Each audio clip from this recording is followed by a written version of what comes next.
Next item is the approval of the final agenda. For a motion to approve the final agenda. Move. Second. Moved and seconded. Any discussion? Objection? The motion carries unanimously. The next item is public comment. I have none signed up. Is there anyone here in the audience today that hasn't submitted a card that would like to speak on any topic whatsoever?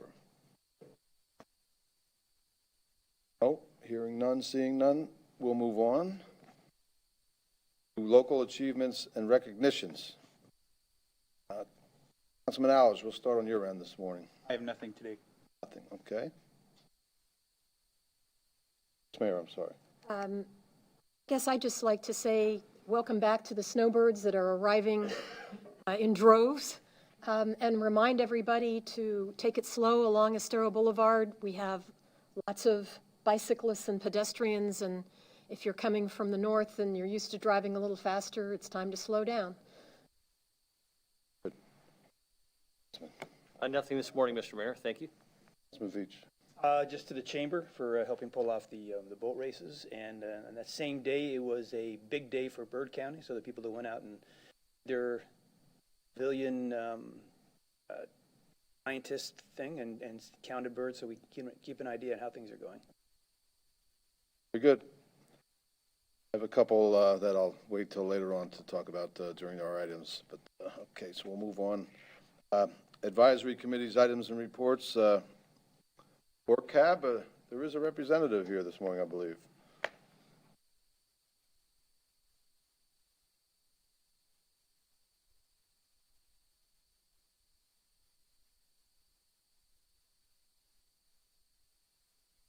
Morning, Betty. Good morning. Morning to you, Mayor, and our Vice Mayor, and all of our council members. It's been a long time coming to the 60% point for our Bay Oaks redevelopment plan, and soon on to that 90% plan. I'm excited. And if you would come talk to any of our BORCAB members, I believe that you would see how they feel about this. As you well know, we were told to dream big, and dream big we did. Then reality set in, and we were quickly sent back to the drawing board. You've been working tirelessly on this project, as have you. We certainly appreciate the support you have given to our plan, and we look forward to moving ahead to that 90% point. Lots more work to be done, but it looks as if we have a vision that will soon become a reality. Thank you for your continued support as we work together for the betterment of our island, making the Bay Oaks campus a location that youth, adults, residents, and visitors alike come to for their recreational activities. We look forward to an outstanding future at Bay Oaks. I'd like to conclude by saying that we could use more volunteers for Fright Night. I believe we have enough candy at this point, but your participation would be greatly appreciated. Also, I want to send a special thank you to Chelsea O'Reilly and to Ed Ryan for helping to fundraise for candy donations and for all the supplies that we have needed for Fright Night. Also, thank you to all the community members that have made generous donations to our event. Hope to see you all Friday at Fright Night. Thank you, everyone. Thank you, Betty Simpson. Any questions for Betty? I just have one. Thank you for being here this morning, Betty. I just, at our last meeting, the new fitness square came up that's going to be right on Estero Boulevard in front of Bay Oaks, and it's quite spectacular. I just wondered, I encourage your group to take a look at it, along with Roger and his team, and see how it's best positioned in that space. Which direction faces Estero, which goes sideways. It's such a prominent location, and it's an excellent collection of fitness equipment. And then second of all, I wondered if you all could take a look as well. I've heard reports that as excellent as the equipment is, it is subject to weather or being impacted by the weather adversely. So if there's any ways ways to help weatherize that against that ocean air. I've heard in other areas that it does grade pretty quickly. So just a couple things. I mean, but it has great potential. It's a great facility. But those two things, I just would encourage your committee to work with the town to see if we can maximize the impact of this fitness facility. I appreciate your comments on that. That's a 30 by 30 square foot fitness area, about half the size of a tennis court, as you know. And it features 7 exercise movements in a 7-minute design.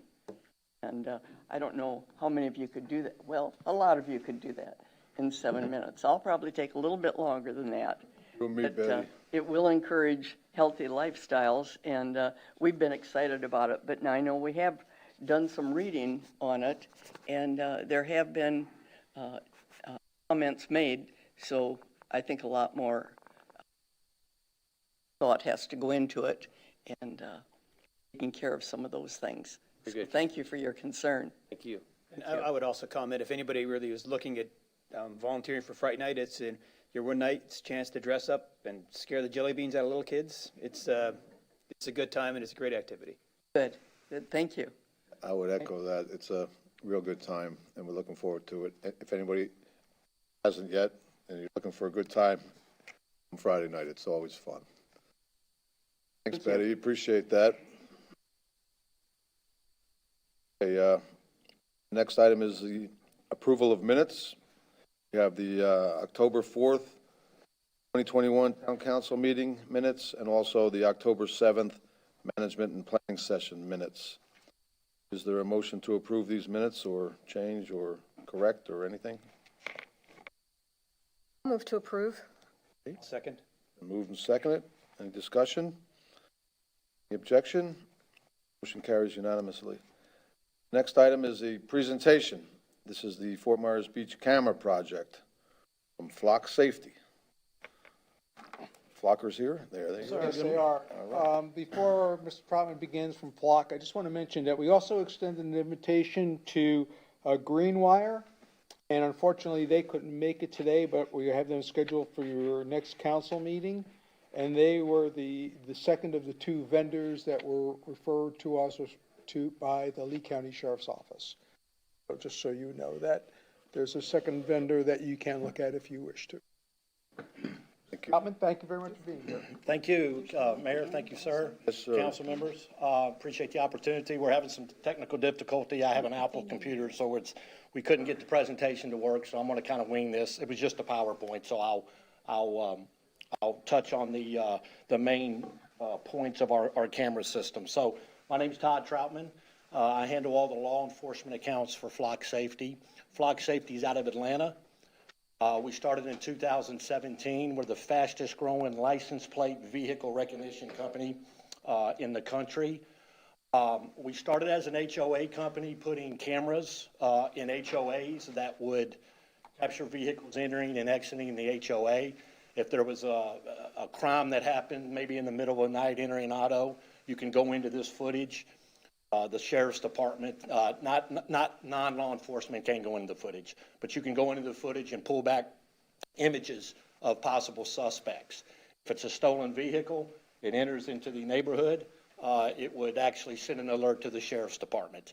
Back in 2019, we put in our first law enforcement camera in Jersey Village, Texas. We're currently over 1,200 law enforcement agencies in that short period of time.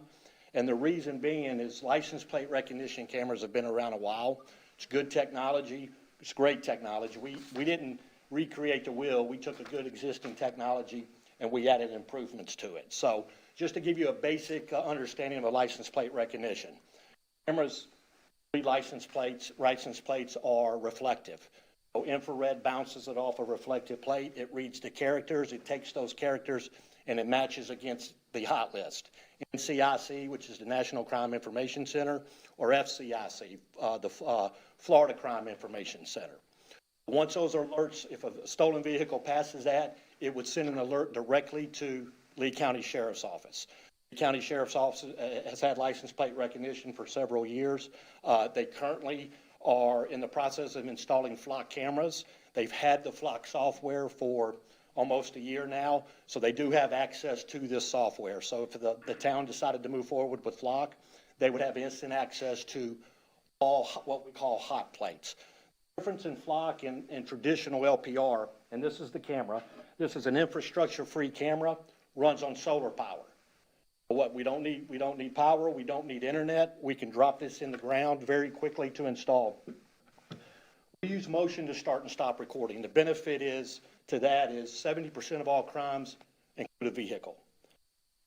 And if the FBI stats are that if the law enforcement agency does not have an objective lead or an investigative lead very, very quickly, there's an 87% chance that crime goes unsolved. So what happens with these cameras, it actually starts and stops recording, takes 8 bursts of video, and then it presents that video to the sheriff's department. It also has hot list alerts built in. So if a stolen vehicle came over the bridge coming into the town to cause some issues, it's a proactive system where it would alert all the patrol vehicles in this area. Stop you for a quick question there. Sorry. You mentioned that they're motion activated now, because you do some different product, right? With the license plate reading cameras, that means it's got to be an automobile, like pedestrian activity? No, good question. So anything that passes, we use machine learning and artificial intelligence on the back end. But when it captures those 8 bursts of video, we take the best image when you go in and search, and then we present it to you. Okay, we use machine learning and artificial intelligence to pull things out of that image, such as, is it a golf cart? Is it a bicycle? Is it a motorcycle? Is it a pedestrian? We can do make, model, color. This is why Lee County is so excited about this type of technology, because if an eyewitness in the town calls up, say somebody's on vacation, and they said it was a black Chevy pickup truck, they can go in and say, show me all black Chevy pickup trucks that were in the area at the time of that crime. It takes all that, anything that passes in front of the camera, it could be an animal, could be a golf cart, could be a pedestrian, anything that passes in front of the camera, captures it, and then it becomes searchable. Thank you. Once again, infrastructure free, runs on solar power. These cameras are $2,500 per year per camera. It's a subscription model, and we didn't really know how the subscription model would play out, but we're finding out that it's working out very well in the law enforcement arena, because not dropping a bunch of equipment on your door and then kind of leaving you. So the subscription model makes us earn your business every year. It's our responsibility to take care of the cameras. There's nothing that the town of Fort Myers Beach needs to do as far as maintaining these cameras. Just tell us where you want to put them. When we put them in, we're responsible for making them work. Another benefit to the subscription model is that you're always in the latest and greatest. For example, this is the Falcon 2 camera.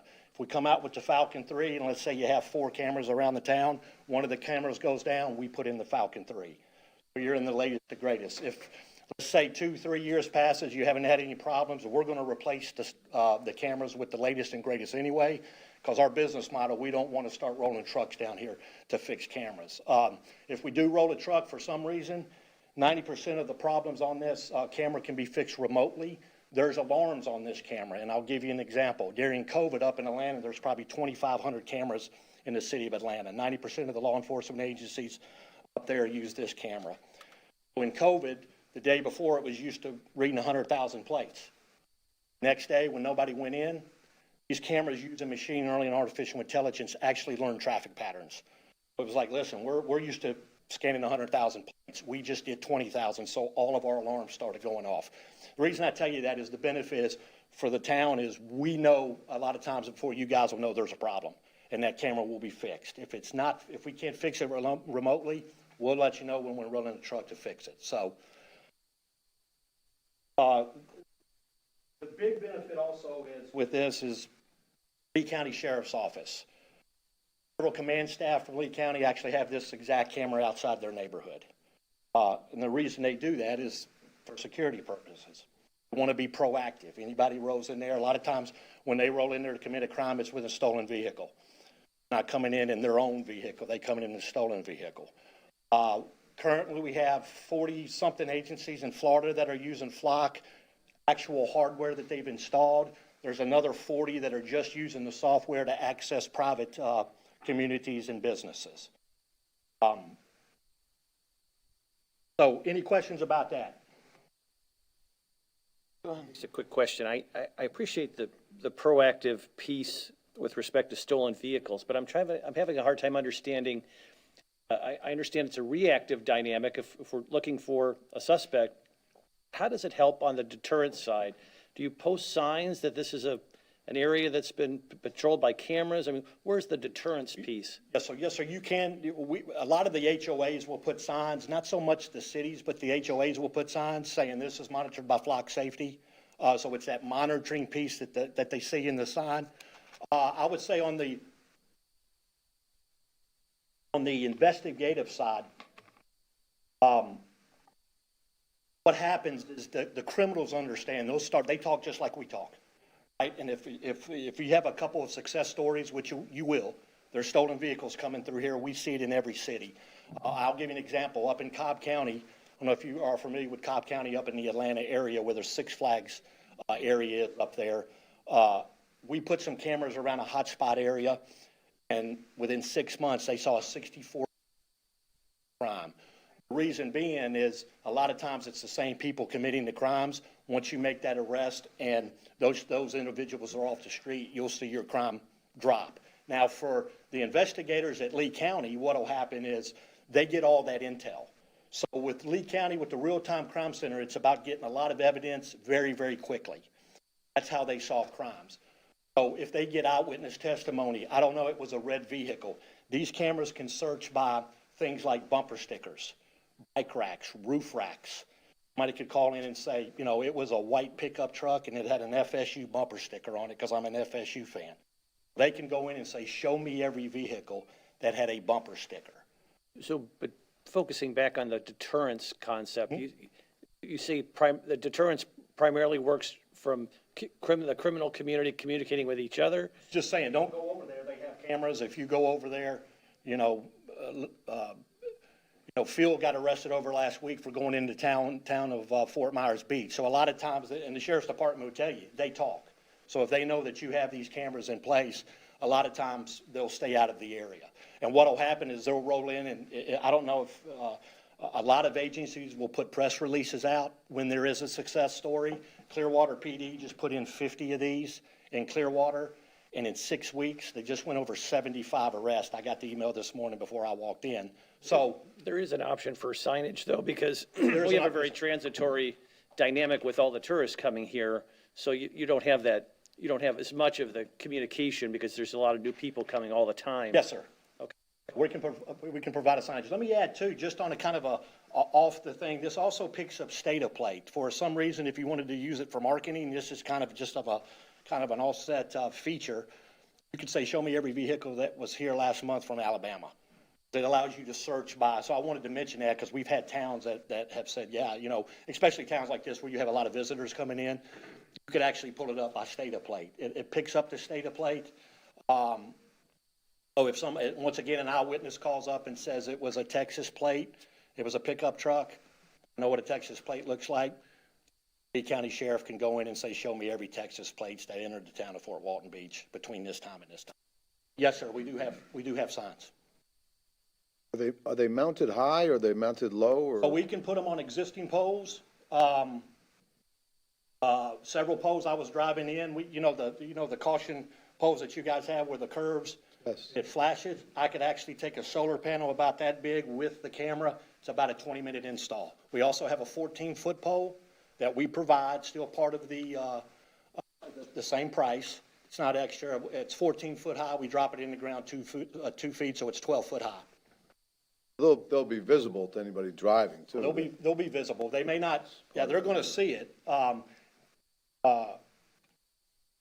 And some people know it's a camera. They just don't know what type of camera it is. Bad guys know it's a camera. Bad guys know it's a camera. So just to Council Adderhalt's point, clearly we can, we could and publicize the fact that there's surveillance. People are aware of that. If council decides they want to do that, wouldn't necessarily be part of their contract per se, but something that the town could do. The thing that Todd told me when he and I talked was some there are a lot of license plate reader cameras, but some of them only work off the reflectivity of the license plate. If the license plate is dirty or covered up, you may have even seen some of them sold on YouTube commercials where put this over your license plate and, you know, they can't recognize your license plate when you're speeding and other things. Because of the way that this technology is set up, it will still take a picture of that vehicle, even if it doesn't see the reflectivity of the plate. Is that correct? Sir, thank you, Roger, for that. So yes, being that the way to think about it is if you can see it with your eyes, this camera can pick it up. So we just solved a kidnapping up in Atlanta, and from the time the kid was snatched, it was a 1-year-old child it was stranger on stranger.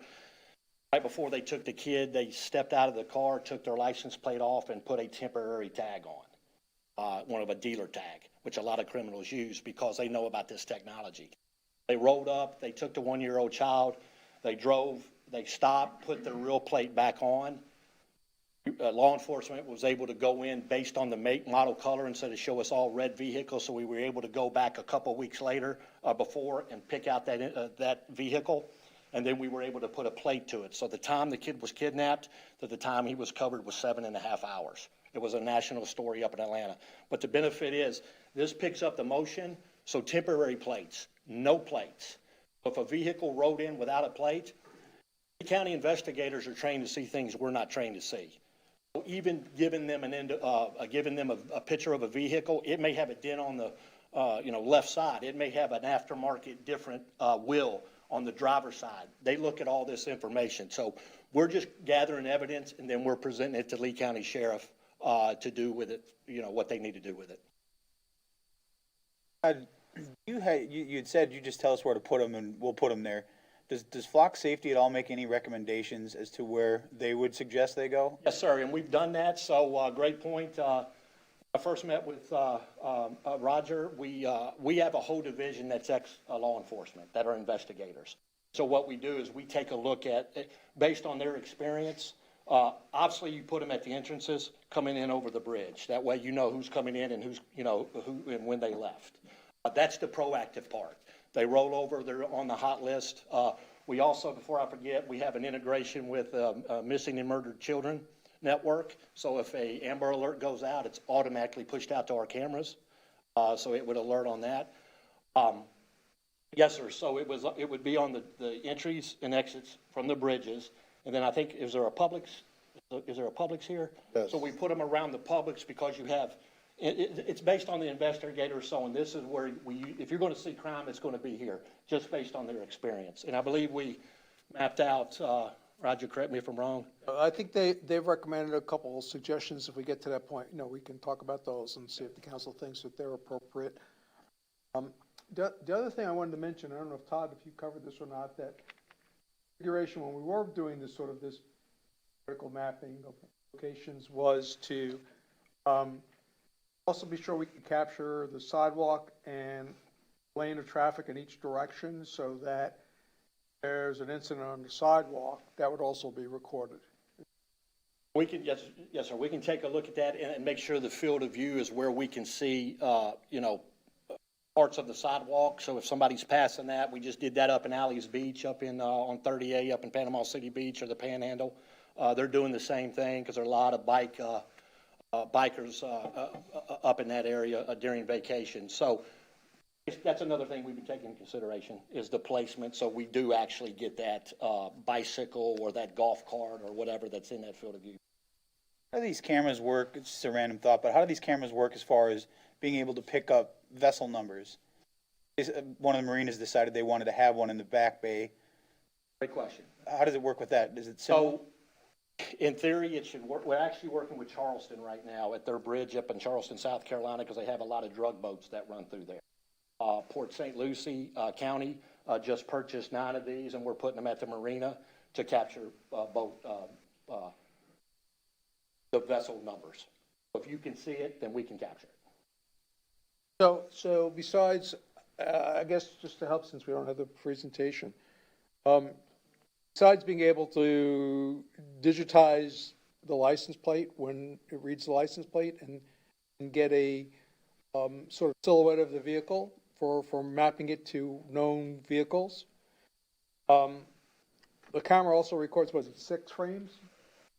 A 6 to 8 seconds? 6 to 8 bursts of video. Video, so you get, you get a physical picture as well. You can hit play when you pull up the software, and council members could have access to the system. If you wanted username and password, you obviously wouldn't get hot list alerts, but if you wanted to pull up if something happened and you wanted to pull it up, you could do that. It would just be based on username and password. So you just raised a really interesting issue. First of all, I hope we're consulting with the sheriff's department on locations as well, since they're the folks on the ground here. But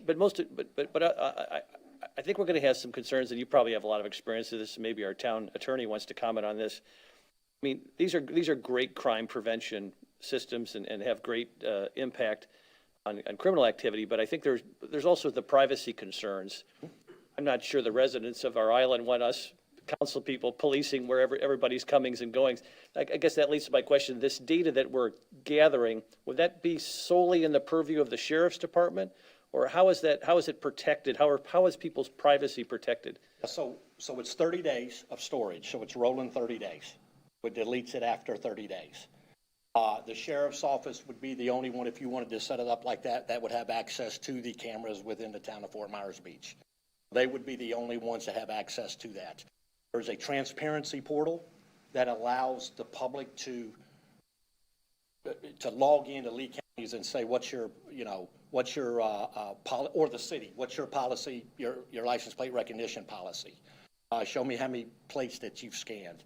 Once again, this does not match it up to DMV records, like who owns that vehicle.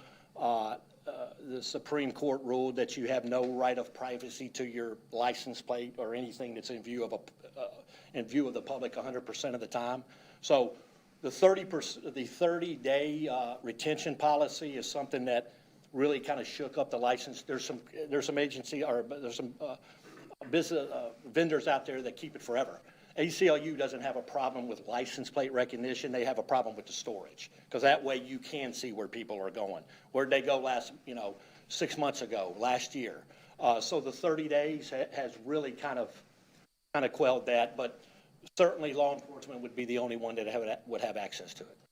Is that all? Yeah, one of the reasons we're going the route to work with companies that the sheriff is already working with is for that reason. We don't necessarily want to collect those records or have those records here per se. So, if someone's mad at their neighbor, we don't want to be involved in those types of issues of people trying to gain information through the town.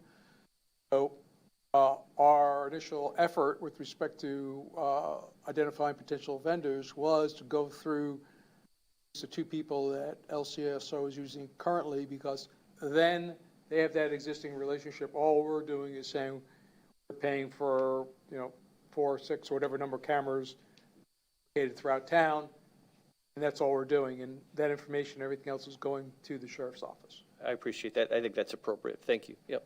So the intent is that the town won't be using this information. Could be looking If we needed it, we would go to the sheriff, just like if we needed a copy of a police report for an incident that happened in town. We would go to them, help the district captain. We're trying to find out what happened about this. They may provide that record, in film or in paper or verbally. That's up to them. They provide an answer to that inquiry to us. I think the last 2 points you brought up are they kind of have a similar solution. I think putting signs up is a way to let people know that they are being monitored. So it not only works as a deterrent, but it also helps people understand that they're in a public place. And I think there's one other thing that kind of slid by that I should mention, and that is that for private vendors, condominiums, shopping complexes, and other people who wanted to do this, they could, if they wanted to, make a private arrangement with Flock. Is my understanding. That would go to the sheriff's office. So if you have a condominium building, perhaps that's not overly utilized in the off season, and they wanted the advantage of having that for a relatively small amount, they could have benefit of being part of the larger system that we would be part of, and that information could go to the sheriff's office as well. The sheriff he's pushing a project called Community Connect, And this is right in line with that. So we've had a lot of referrals from the sheriff's office, private businesses and within Lee County that are putting these in. Instant force multiplier for the sheriff's office. Any entity, I mean, it could even be a neighborhood that has a problem with crime. They can get together and they can install a camera. It could be any neighborhood, it could be, again, this is just sort of putting our toe in the water on this concept. We may at some point in time decide that, for example, that all the town beach accesses will have one. That's something to be determined at a later date. Other town assets. So we can go in that direction in the future if we're happy with the results we get initially. Do you ever have one that's kind of more portable, one that moves around? We have Sarasota Police Department put in 8-foot poles. So we have an 8-foot pole option. With the 14-foot pole, we use concrete, about to stabilize the pole. But with the 8-foot pole, it's easily be picked up and moved. Or you could actually move it from, if it was an existing pole, it doesn't take much to move the solar panel and the camera to another location. We could, we've trained Public Works to do that, so it's not. So you wouldn't have to come and do it? We wouldn't, if we did it, it's only $150. We can come and move it for $150, but those guys can handle it. We'll also mention that Sheriff's Office shares with other agencies, like Polk County has 64 of these cameras. Indian River County just put in a bunch. Clearwater has 60. There's several I could read off, but my point is they share data, right? Miami-Dade's coming on board, Broward County. So they can share data, meaning if they're looking for a hot plate down there, they can add that into these cameras, and then it pushes out to these cameras. So it may be something that's happening clearly away from the town of Fort Walton Beach, but if they happen to roll up in here, they're going to get an alert. So it allows law enforcement to share that data amongst themselves. Block a private or public company? It's a private company. Yes, sir. We just received our 4th round of funding. It was $150 million from Andreessen Horowitz, which is, I don't know if you know much about the VC world, but they're Facebook, Reddit, Uber. So they kind of throw money at the leading industry players. Our last business evaluation was over $1 billion, so we're growing very quickly. Well, as clients, you'd let us know if you were going to take it public, huh? Sounds like you've got the whole state of Florida wrapped up already. Any other questions for this gentleman? Mr. Mayor, we have a further discussion of this later on the agenda. We'll provide you with some hard copy information, but we just want to make sure that there's some questions about technical aspects of this that we couldn't answer or discuss at that point, that Mr. Chapman was here to answer any of those types of questions for you. And if I need to come back and sit down and do a live demo for the council members, I'll be glad to do that. Just What we'll try to do is work with Mr. Troutman to see if we can get his demo and send it to you all after the meeting in some fashion that you can receive it. I do. Now, you pretty much have one product, like your reader Actually- and the software. Actually, it's a good question. So actually, tomorrow, we're actually releasing gunshot detection. You would be able to add gunshot detection, it's called the Raven, so if you had a flock camera on a pole, you would add a sensor on there. And once it hears gunshots, not just gunshots, but it's noise detection, so screeching tires. There's a lot of drag racing problems, throughout the country, so they'll put them in areas. They hear those screeching tires or a gunshot, it starts this camera and once again starts recording evidence. So it matches that gunshot area with any vehicle that may be leaving. We have something called the OWL camera that's coming out, which is a situational awareness camera. And that, I talked to Roger about that at the parks and the beach entrances. So if you had a park that closed at 8 o'clock, everybody's supposed to be in the park. If there's an OWL camera there and somebody walks past that camera, it would send an alert to Lee County Sheriff saying somebody just entered the park. They could go over there. If it sees a gun, it sends an alert, those types of things. So we're working on several different products. So the OWL camera is designed more for not around the license plate reader, but around their Situational awareness, right? It would still pick up a plate in alerts, but this is for vehicle recognition. The OWL would be for situational awareness, things that aren't necessarily vehicles. That would be in populated areas like, or square areas, something like Square, that? yep, we're seeing them there, we're seeing them at parks, we're seeing them at marinas, boat docks, or boat ramps. Have a lot of break-ins, entering autos and boat ramps, so they'll put that camera there and, just, once again, for evidence. Great deterrence. I'm glad they went around when I was a kid. One last question. Do you have any mobile cameras as of this time? So you guys are familiar with Axon, body cameras and tasers? They do the taser. So we actually partner with Axon. Axon, that's the only company, we're the only license plate vehicle recognition company that they partner with. So they have their in-car video is Fleet 3. Lee County is a Axon customer, so you can take the Flock software and add it on that in-car video, and it turns it into a mobile LPR. What you were meaning, or? You answered my question. Questions? Appreciate that, Mr. Troutman. Are you from Atlanta or from Florida? I live up in Panama City Beach, Panhandle, but I'm from Atlanta. That's a familiar name in Atlanta, Troutman. Troutman and Troutman, Yeah. all yours. They Haven't seen were- a check yet, so it's not my family. They were at one time to develop all of Estero Bay back here, Mr. Troutman from Atlanta. But anyhow, well, thank you for your presentation. That's very interesting, and I guess that day is upon us now, and we're not alone. So appreciate all that information, and forward to dealing with you in the future, as I'm confident we will be. Thank you, Mayor. Appreciate you it. very Councilman much. Mizrahi. Enjoy the rest of your time here. Okay. The next item is the consent agenda, and we have 3 items on here. Those are our proposed meeting schedule for 2022 for the town council, the submerged land lease for the mooring field, and RFP for fireworks in a not-to-exceed amount of $22,000. So if does anyone wish to pull an item here, or does anybody wish to move this agenda item? Move to approve the consent agenda. Second? Moved and seconded. Discussion? So Rexanne, you didn't see any conflict with,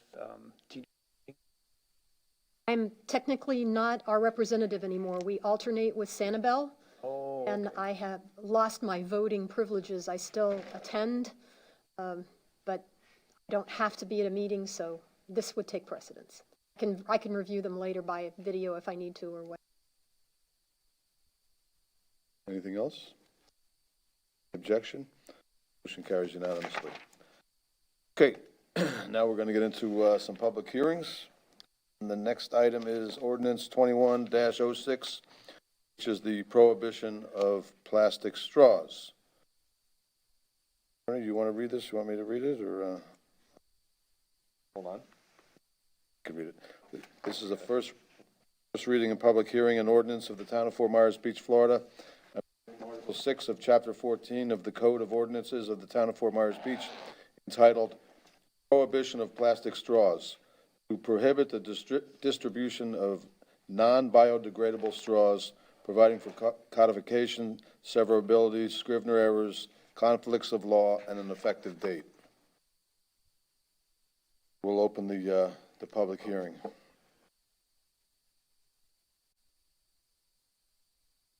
Good morning, Mr. Mayor, council members. My name is Brad Laporte. I'm the CEO of WinCup, who are the inventors of the Fade Straw, the PHA Morning. products. Good morning. So I want to, Michael, our innovation leader and doubling as quite a sexy assistant, will give you guys some Be the judge of that. give you guys some reading material that we'll cover briefly around FADE and PHA technology. First of all, thank you for entertaining the transition into new technology as we improve with license reading cameras and such. It's always good to develop new products that can help the environment and help us all out, and obviously the turtles. So we did work with Murph. The work that we did with Murph was very successful. We went through a tremendous amount of a Q&A explanation, but I wanted to kind of take a minute here to kind of review PHA with you guys. So PHA is, for those of you who don't know, is developed from fermented canola oil. So we take canola oil, ferment it, and then we take the amino acids from the bacteria and create a polymer called PHA, polyhydroxyalkanoates. We take that polymer and turn it into many different things. In this case, our fade straws. Interesting thing about PHA and polyhydroxyalkanoates is the bacteria that they're made out of is actually attracted to or become a food source for bacteria. So anywhere bacteria exists, PHA is consumed and eaten by other bacteria. So circular loop, when that bacteria consumes PHA, it creates CO2, which actually feeds the canola oil plants that create the next round of canola oil fermentation. So that's the science behind PHA and how it all works. On page 3 of the small handout that you have are some competitive products that you're seeing in the marketplace today. Obviously, paper straws. The bad thing about paper straws are made with glue or Elmer's glue. We'll use that type of technology to glue it all together. Your mother told you not to eat Elmer's glue. There's a reason why that you don't eat Elmer's glue. It actually contains some pretty polyvinyl acetate, which are some pretty harmful chemicals. The other thing is that many paper products contain PFAS. PFAS is a known respiratory challenge and an animal carcinogen. So paper is not always cracked up to what paper is supposed to be. It does not have any of those issues. The LA or polylactic acid, you'll see many plastic-looking straws that are called compostable in the market today.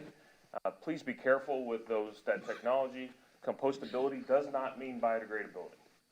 So in many instances, polylactic acid can only be composted at an industrial composting site. Anybody know how many industrial composting sites exist here in this county? 0. And the closest one is about an hour and a half from here. The chances of you getting your industrial compostable products to that facility is very minimal.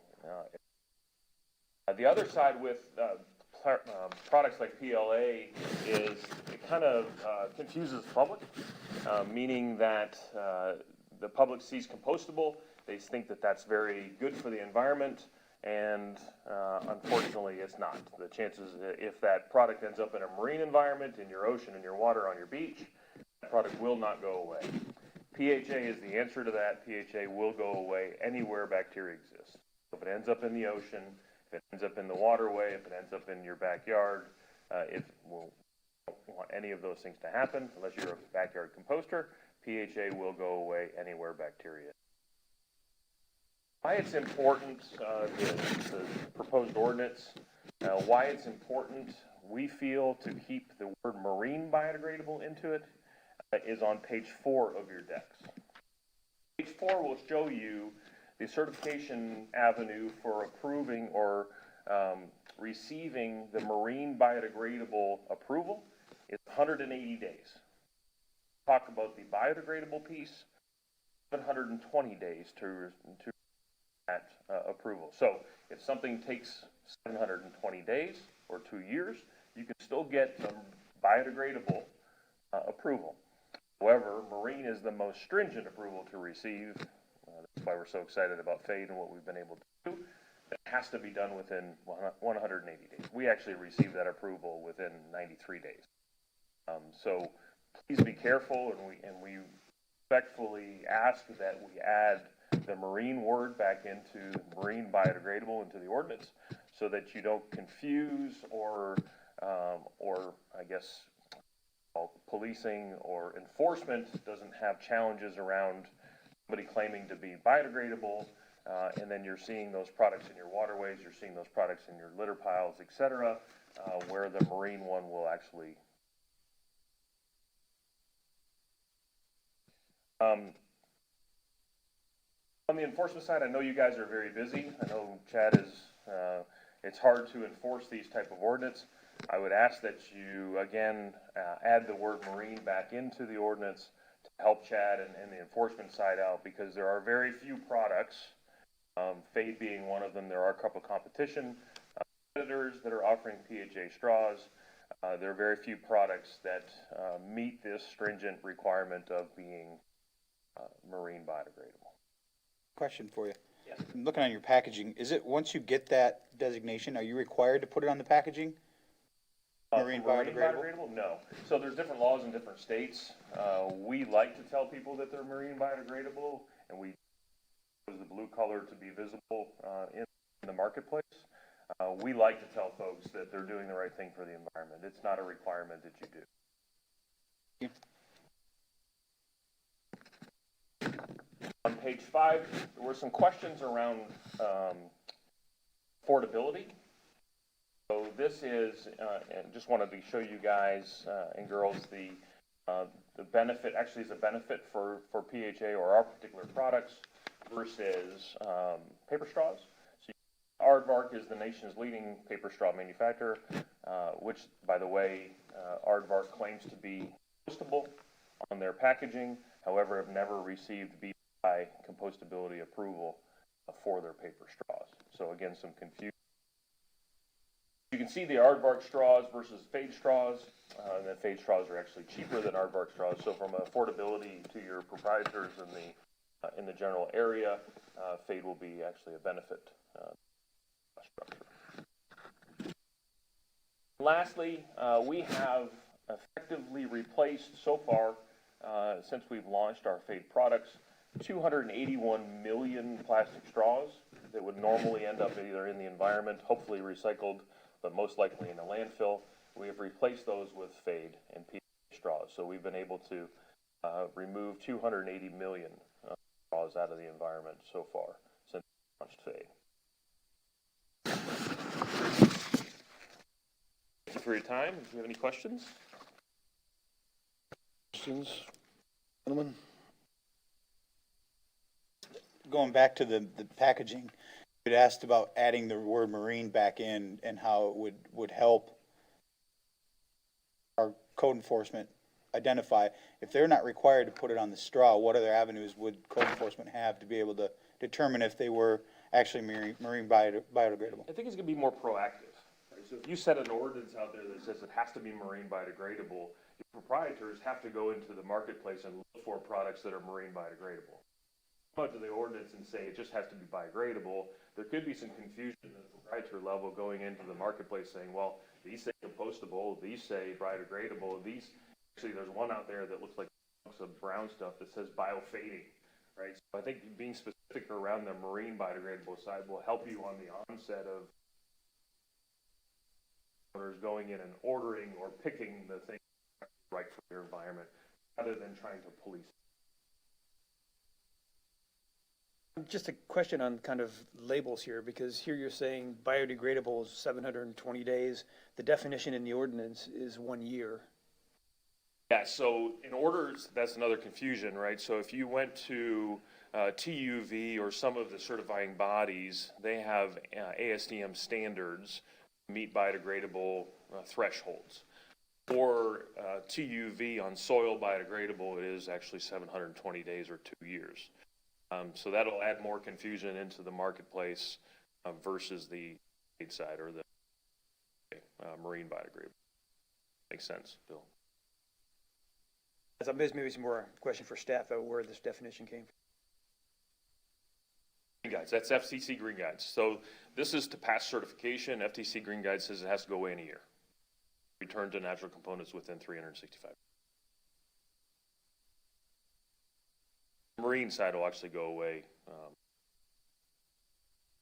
I think you all have been sent a video, if you've used a video of the actual Fade straw biodegrading in marine waters. Is there a possibility that there would, by adding marine biodegradable, that there would be a product that would degrade in the marine environment but not in soil?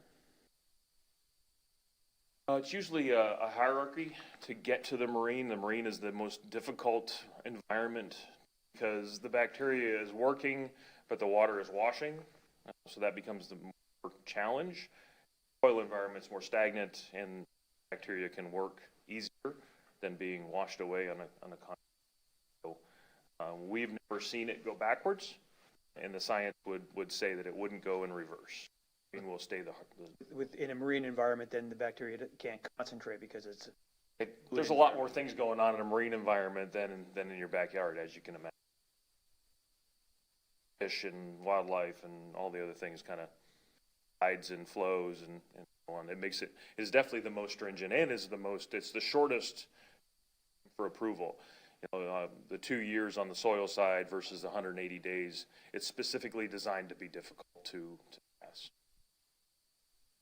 It's a while to figure all the technology and science out to be able to get to. Good. Other questions? Well, thanks so much. We appreciate it. Absolutely. And, Thank you, sir. very good presentation. Is there anyone from the staff that wishes to, make any comments?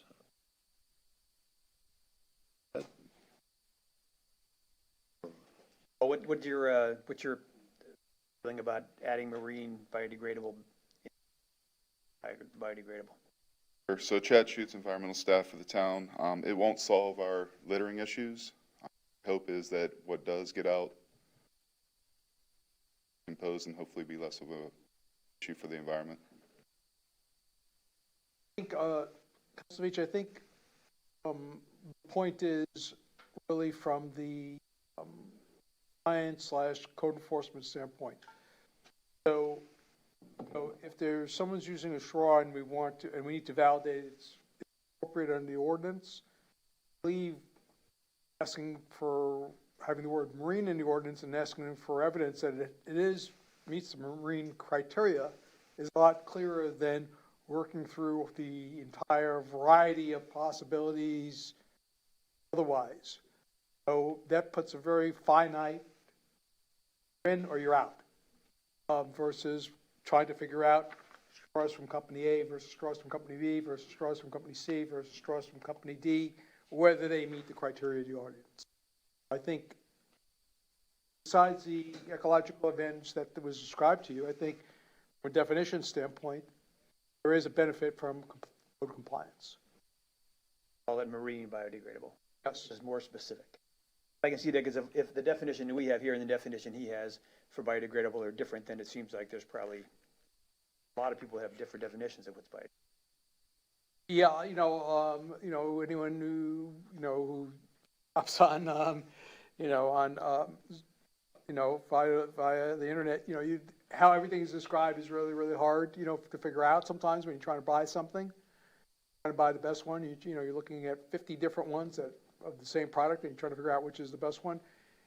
The same thing, we'll find ourselves in a similar situation where we're buying straws from Cheney Brothers, people buying straws from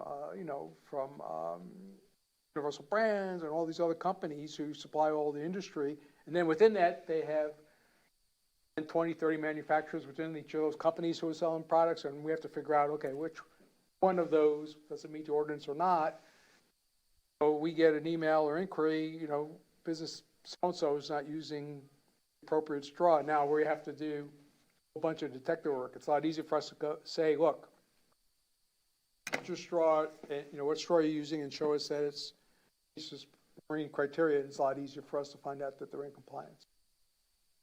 It's easier for them because they don't get, some of the business owners, I'm sure that's not their expertise. They're just saying, I need straws, I need them to be this size, what's the price per gross or whatever it is, and that's what they're looking at. And they ask the people, Cheney Brothers or whomever, will this meet our town's criteria? They say yes, and they're off to the races. They're not necessarily doing investigative work to determine and validate that the straws are appropriate.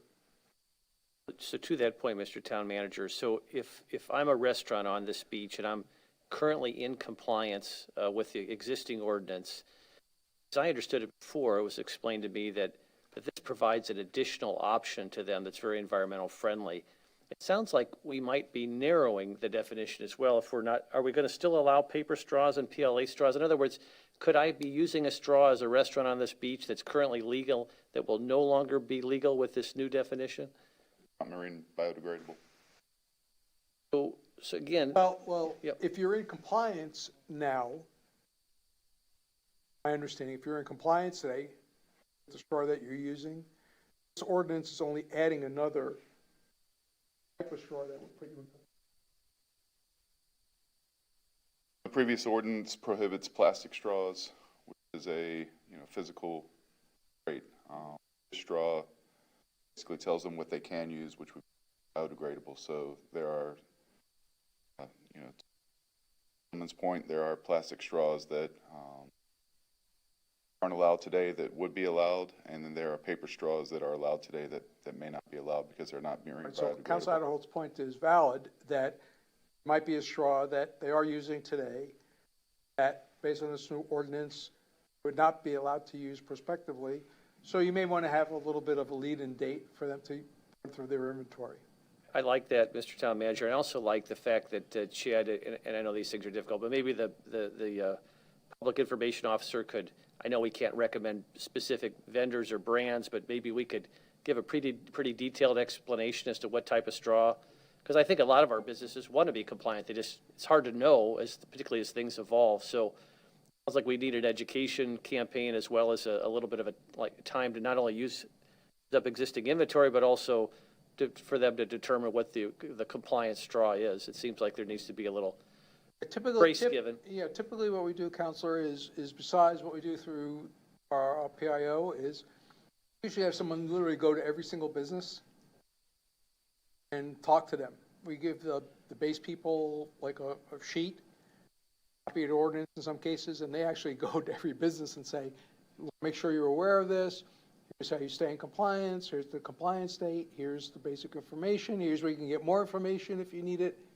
Usually do that face to face. Yeah, that would be ideal. interchange. Yeah, great. That would be great.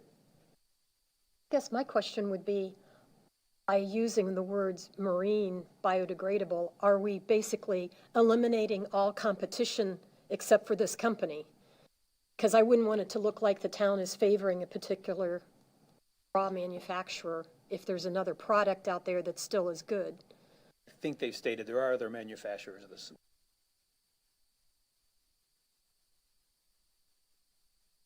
But do we know that all paper straws are bad? We know that? Do we want to eliminate them? I mean, I'm not taking a position, I'm just asking the question. Maybe there's a paper straw out there that is, appropriate and would be good to have. I hesitate to narrow this too much when there might be something else out there that might be appropriate. Vice Mayor, we basically went through this when we reduced it to paper straws. Right. We had sort of a similar argument. Like I was mentioning to Council Adderholt, what we could say to people is, you could use up your inventory or whatever, and that allows them to give us time. And let's just say there's some product that rides right on the line that we don't know about. It gives that person time to get in touch with us. Hey, you inadvertently excluded my product. It should be included, and Murph can take a look at that and add it back in if that becomes an issue. I guess my question is there a paper straw that is marine biodegradable? Okay. May I defer to? I'm seeing people saying yes, so. To the microphone. Yeah. Simple yes is all I needed. Yes, ma'am. Well, it involves an explanation. Yes, most paper straws are marine biodegradable. There are paper straw manufacturers or coating straws to make them more usable, that those straws particularly are not marine biodegradable, but your typical paper straw is marine. Okay. Mayor, members, I'm going to need the assistance of Mr. Schutz to change the definition of what's currently proposed, which is biodegradable, which was borrowing from the FTC Green Guide, to categorically state the straw had to be degradable within 1 year. So someone with more experience and knowledge in this area is going to have to help me define what is marine biodegradable. And reading through the material, it seems to be either paper or to the extent that it's some kind of a manufactured product that's other than that, it's HA, which is polyhydroxyalkanoates. So if that's what it is, then that, you know, I need to be told, but that's going to change the definition.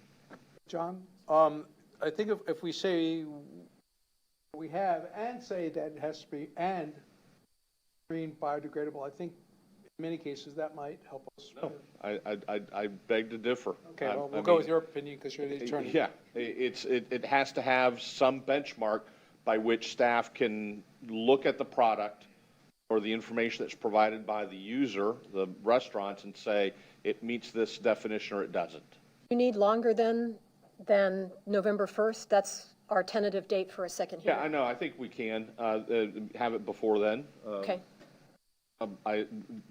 The other change that will come about as a result from this conversation is reverting back to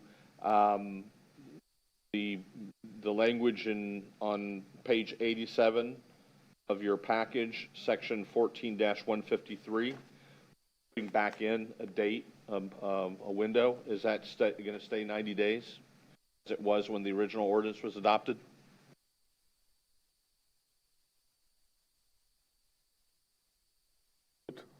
It'll say, beginning 90 days after the date of adoption of this ordinance codified herein, no person shall distribute straws within the town unless the straws and packaging are marine biodegradable. Reasonable? That's where I goes back to my original question. You said the packaging, and if it's not required for manufacturers to put the word marine on there, would they then be in violation of this ordinance because the packaging does not say marine biodegradable? No, that's why it's critical to change the definition of biodegradable to marine to identify what it is that constitutes a marine biodegradable. So looking at the label, if it's made up of what's smartly abbreviated as PHAs in the scientific data, then staff would be able to see on the label that the straws are PHA made and therefore comply with the code. Since it seems we moved on to asking questions of the town attorney. Had another one? Go ahead. But was this properly noticed? We advertised this hearing? It certainly would. The second would normally, with an ordinance this type, you don't have to provide public notice until the second Okay. hearing. Although I will tell you, Madam Vice Mayor, that it was on the local news that the council will be taking up this item this morning. Okay. Okay. Any more questions of Chad? Sir? We'll open it up to the public. Is there anyone here from the public who wishes to speak to this item? So a lot of head nodding going on. Anybody want to speak? Okay, Steve, you come on up. If you want. Identify yourself. Steve Johnson, MRF Chair. Just the feedback really the MRF had when we really evaluated this, and we went into depth. PHA is really a environmentally friendly product. The fact that it completely decomposes in the marine environment is second to none. I think the only thing we found as being a problem, a potential problem, is that structurally it takes slightly longer to break down than, let's say, a paper straw. So that could potentially cause an obstruction to a bird, wildlife, a turtle. The window was so narrow that we felt that all of the other benefits of this product and this technology far outweighed that potential downfall. And also, as stewards of the environment, we felt that as a community we should support that technology and hopefully expand it to cups, to cutlery, to table, picnic stuff, because again, it completely decomposes and disappears in the marine environment. So that's really all I've got to add. Thank you. Thank you. Anyone else? Oh. Okay, we'll close the public comment and bring it back to council. Is there anyone that wishes to comment any further than you already have? I'll just say that I have no opposition to the adding the word marine to it. It does somewhat limit it, but if we're really serious about our waters here, and frankly, that was the reason that the Marine Resources Task Force was founded to begin with. It was about the marine aspects of our island. We're an island. We're surrounded by water. Mayor Mulholland was adamant about protecting our water, particularly the Back Bay. And of course, since then, as the chairman noted, they've morphed into all things environmental, but that's okay, you know. But it was primarily about our water, and I think that when you advertise it as marine biodegradable, and you send a message to the world that we're serious about our environment here on Fort Myers Beach. We're serious about our water. And it's one more way we can tell everybody that we're serious about our water, which is particularly in the limelight these days. And and as far as the restaurants and the bars and whoever else, and the 7-Elevens and everybody else, they can advertise themselves, as far as I'm concerned. They can put a sign up and says, you know what? We're distributing only marine biodegradable straws because we care about this environment too. And that translates to all the people that are visiting us. Everybody that comes down here that says, you know what? Fort Myers Beach, they're serious about the water here. And we're going to keep coming back here. We're going to support it because we want clean water and we want a clean environment, and they're serious about it. So what's adding one more word? You know, it's a good thing. It's a very good thing as far as I'm concerned. Oh, anyone else? If not, we'll go right ahead, madam. I was just going to move that we reschedule Ordinance 21-06 to the second reading and final adoption for November 1st with the changes as we have discussed. Second. Moved and seconded. Any further discussion? Any objection? Roll call. Councilman Allers. Aye. Vice Mayor Hasselhoff. Mayor Murphy, aye. Councilman Adderholt. Aye. Councilman Veach. Aye. Motion carries unanimously. Okay. Next item is unless anybody wants a 5-minute break, or you want to keep plowing ahead. Plow. Variance 2021-0063, which is 16 Pepita Street. This is to either approve or approve with conditions or deny variance 2021-0063. This is a variance from table 34-3, 25 feet rear water body setback for a reduction of 8 feet 8 inches. Yes, sir. Before we proceed, the remaining items listed under public hearing are all quasi-judicial nature. There are 3 variances. Yes. So with your permission, we'll swear in the witnesses or anyone who's going to testify. Right ahead. Anyone that's going to testify to any of these 3 variances coming up, please stand up and be sworn in. Raise your right hand. To tell the truth, the whole truth, and nothing but the truth. I do. Witnesses have been sworn, and before we proceed, it would be appropriate to disclose any ex parte communications any of the council members may have had with regard to item B, first item. Councilman Veach. None. None here. Vice Mayor. I've done drive-bys and I've spoken to a member of the LPA. Councilman Allers. I've done a boat by. Oh, bye. Very nice. All right. Go right ahead, sir. Good morning, Identify everyone. yourself. Good morning, Mr. Mayor, Vice Mayor, Town Council meeting. First, I'm Jim Bagulis. I'm the owner of 16 Pepita. I'm here joined with my wife Tracy and our architect, John Carsey from Studio One Design. We're here today seeking a setback variance request for 5 feet to construct a new single-family home. This variance is needed to build a single-family home on a unique lot, provide a nice uniform and feel of the neighborhood. Background, so my wife and I drove by the property, we fell in love with it. We decided to sell our home, move it into our apartment, and thinking that we were going to rebuild this property. After further evaluation, the decaying home was going past where we could actually make sense to remodel it. So we decided to demolish the property and at the same time, bring it into compliance of as much as the zoning as possible, as well as to rotate the home so it's a little bit more cul-de-sac facing.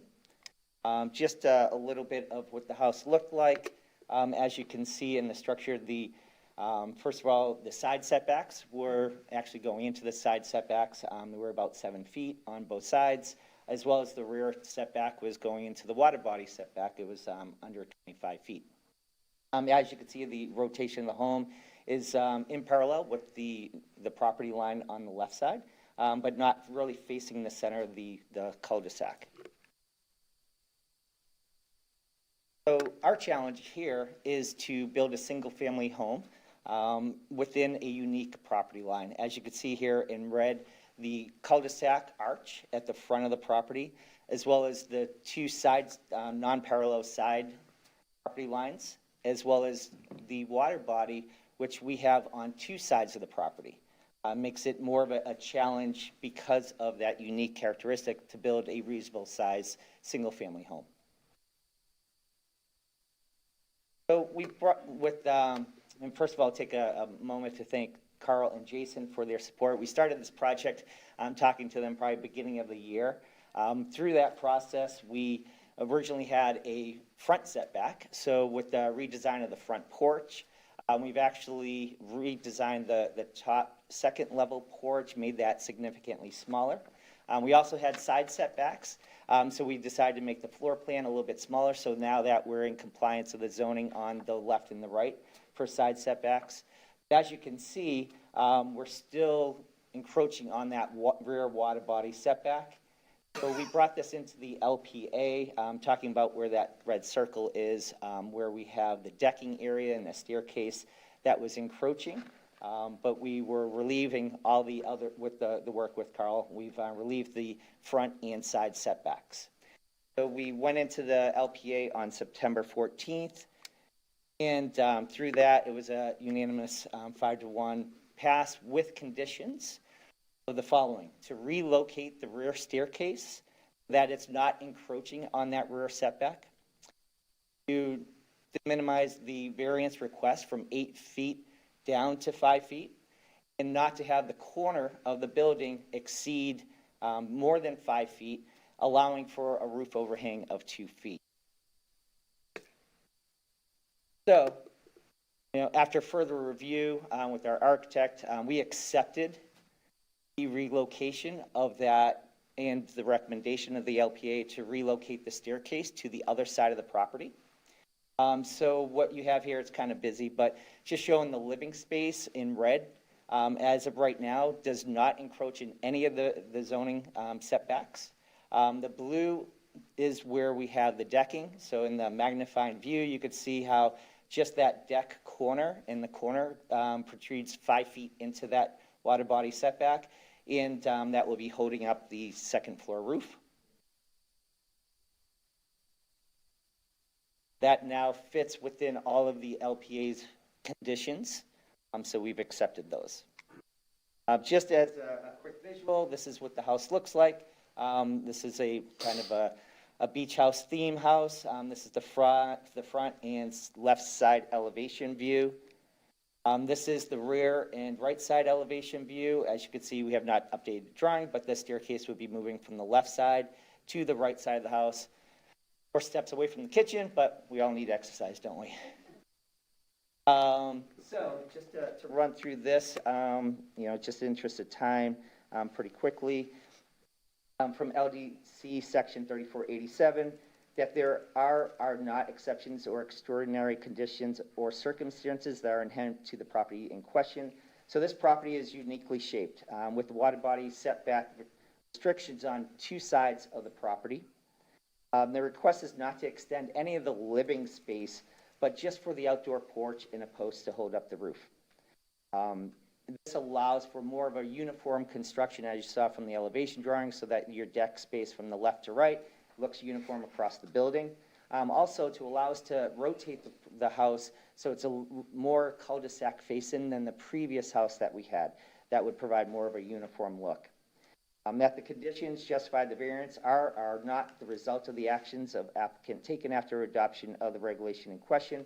So a majority, as you saw from the red line, the single-family home is within all of the zoning setbacks. We've worked to minimize that as much as we could in the design, and from the front setback to the side setbacks. So we're just now encroaching on that one corner for that rear water body setback. That the variance granted is not the minimus variance that we will relieve the applicant of unreasonable burden caused by the application of regulation in question to the property. The variance is from the requirements that restrict principal structure from encroaching the rear water body setback. This request is based on the preferred orientation of the home. The granting of the variance will not be injurious to the neighborhood or otherwise detrimental to the public welfare. Granting this variance will not be injurious to the surrounding properties or health, safety, welfare of the public. However, the proposed placement of the single-family home is more centered on the property, allowing us to optimize the view corridor from the street to the water on both the left and right of the house. And then the rear encroachment will allow for that main level porch and roof, but minimizing any obstruction view because it's not a solid structure that's encroaching out. It's just a porch and a post. And then the conditions and circumstances on the specific piece of property for which the variances sought are not so general or recurrent in nature to make this reasonable, practical amend the regulation in question. Now, the variance request is not uncommon for cul-de-sac lot properties located on the island. The uniquenesses of the property layout, orientation on the cul-de-sac, and that water body should be considered as a special circumstance and reviewed on an individual basis. Just to also show you a little bit more beyond that is just a little bit more research that I did. Found another property, 272 Miramar Street, where they had that same concern. They had a water body on two sides of the property, and that was brought in and approved for that front variance. Look and build that property today. And also talked to neighbors. Roger Barnes, who's on my left side, that's 18 Street. He has provided an email approval. Jack and Barbara from 10 Pepita Street, as well as Melissa Floyd, have provided verbal approvals. They did not see any fault in this request. That's all I have today for you. Thank you so much for your time. Thank you, James. Reviewing our recommendation here. Questions for the applicant? Have you received any letters about anyone opposed to it? I have not personally. To be clear, this is a custom design. Yes, it is. I have been working on. Was the architect instructed to fit within the setbacks? We had the view of the property line, the site, and we have trying to maximize, but also rotate the house, and that's where, as an owner, I'm trying to make it sure that it provides a more uniform feel when you drive down that cul-de-sac. So my instruction was to try to rotate as much as possible, but trying to do that in that uniquely shaped lot is our challenge, and that's why we're bringing that here today. You and your wife are planning on living in the home? Yes. Very good. For the next 40 years. What's your vocation, James? What do you do for a living? I'm in research development at Mars Wrigley. You're very good on your feet. That's why. That's one of the better presentations I've seen by an applicant in a long time. I was curious. It looks like you've had experience doing this a little bit. Okay. No other questions? Thank you very much. Jeff.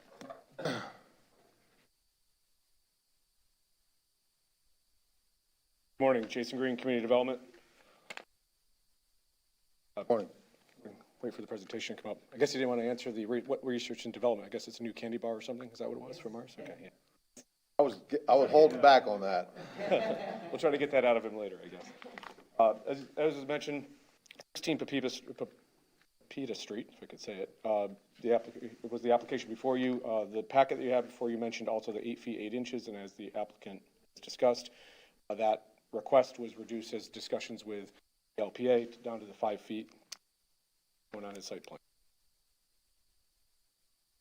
Mentioned the applicant bought the property in 2020. It is a residential single-family zoning district, and property was being used single-family.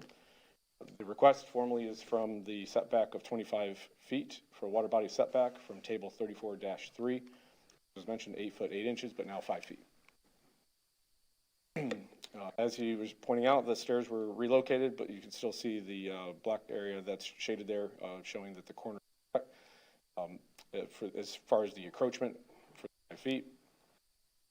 As he also mentioned, the LPA recommended approval of their 5 foot change to that setback.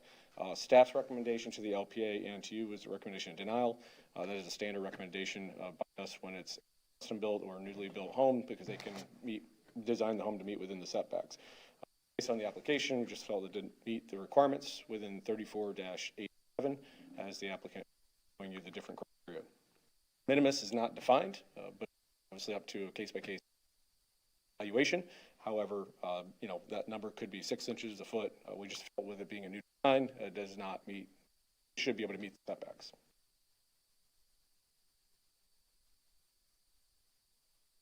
As I mentioned, page 3 and 4 is the staff of the staff report had our recommendation, and as I said, for variance 2021-0063, I'm recommending to 5 feet. Did include some conditions that the conditions that the LPA recommended, and I'd be happy to talk about those or any other be needed, or our recommendation for our denial. Questions for Mr. Green? Jason, on that original drawing, the way the house is angled with the stairs that are still there, if you go back a little bit, that one there, on the left side, opposite of that circle, what's the distance between the corner of that house and the side setback?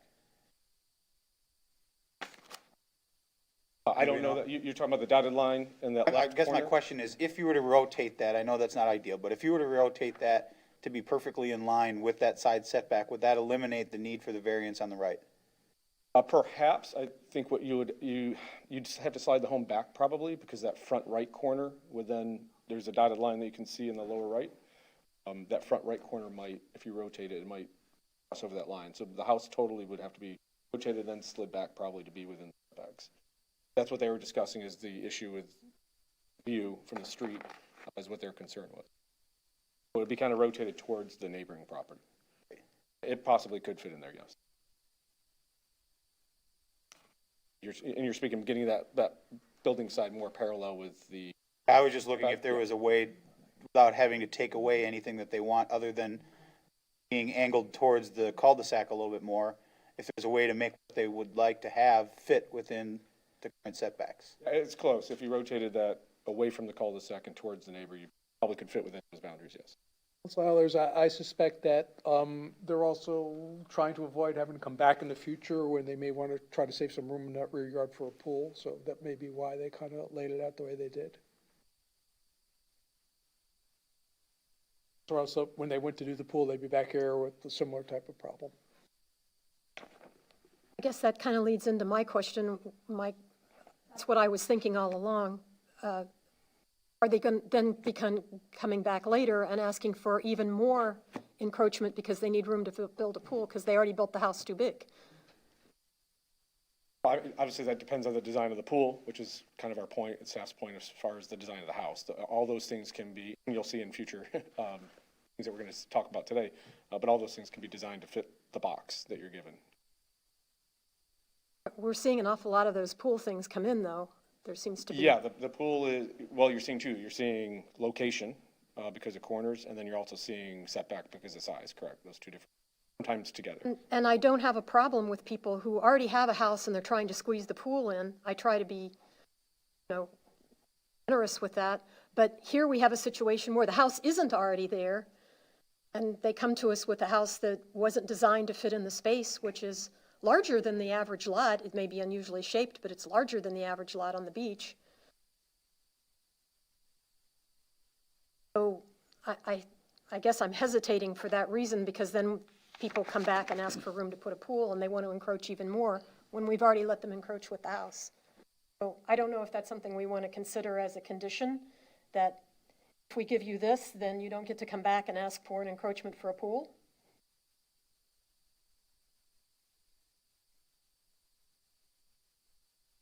It seems like only fair, we don't know that they're going to come back for a pool, right? That's, It's a condition we could put on to, I mean, the applicant's here, is your intent to come back and ask for a pool later, or we might as well straighten that out?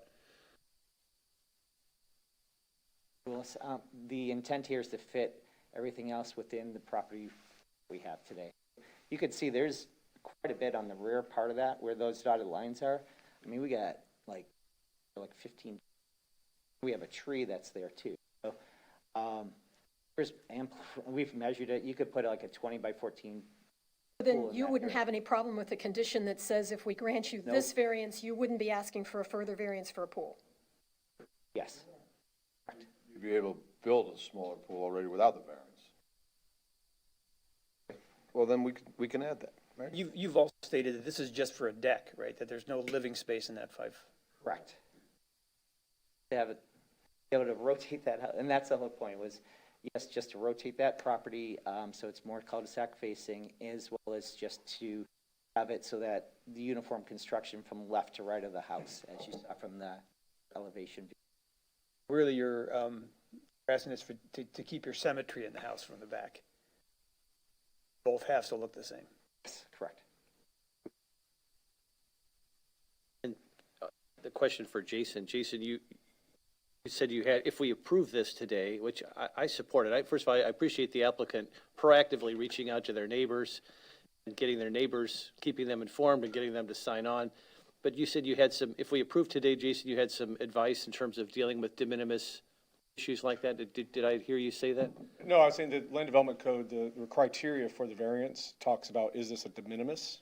And so generally, when we're dealing with new development, new construction, staff's opinion is it's not defined, is what I mean by that. It doesn't say 1 feet, 2 feet, 10% type of thing. So it's a judgment call on case by case, which you have to make that finding.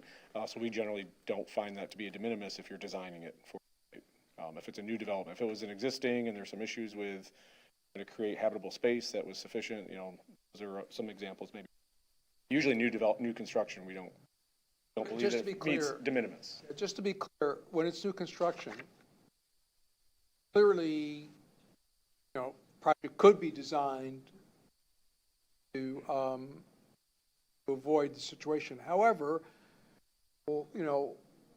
what I'm hearing from the applicants is that, they're dealing with a bunch of conflicting points and, to make the project the way they would like it to be, and with some other things, they have this minor encroachment. But from a staff standpoint, we typically, if it's new construction, we're trying to send the message that you should try to fit within the area.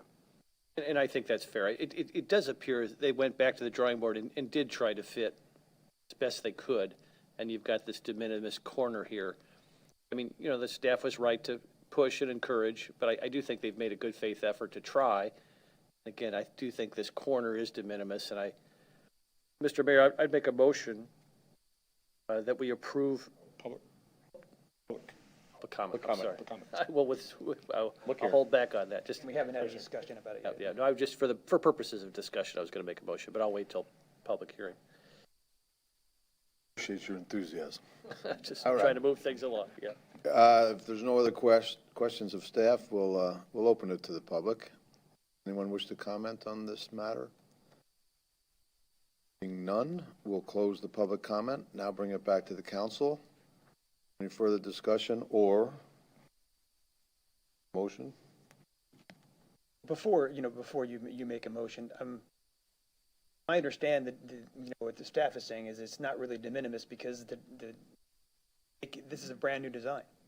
It can make the design fit. I mean, an architect could make this fit. Now, they've come up with a certain shape that doesn't really fit with the lot very well, but that's their choice in the design of this property. And even though, to me, I look at it and say, well, it's 5 foot of deck. It's fairly trivial. I appreciate that they're going to, it's your dream home. You're going to move here. The neighbors say it's okay.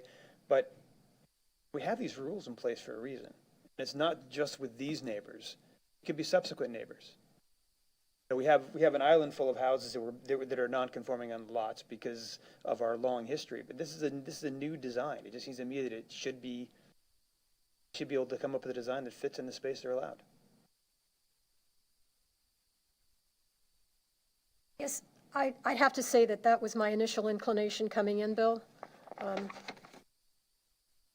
And I'd like to send that message out to folks. On the other hand, it appears that the LPA has already moved them back significantly in their conditions. We only have, before we had 3 encroachments and now we're down to 1. Am I reading that correctly, Jason? Move the stairs. Yeah, it reduced So that one's encroachment by not- over 3 feet, and they relocated the stairs to get it down to that number. Well, I have to say that Bill, I agree with you in principle, but it appears the LPA has already moved them back significantly. And if they're willing to go along with the additional condition I'm suggesting, which would be that they can't come back for a variance for pools or other accessory structures, I'd be willing to allow them to encroach in one corner. Now, that condition would stay with the property if it were to sell? We could word it that way, John?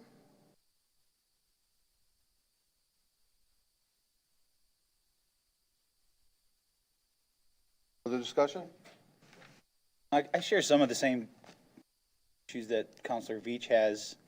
You know, we've been talking a lot about the size of the houses and restricting the size of the houses, and a little taken back that the information either wasn't given or they didn't take it or chose not to listen to it, that this is the box that you get, you don't fit within it.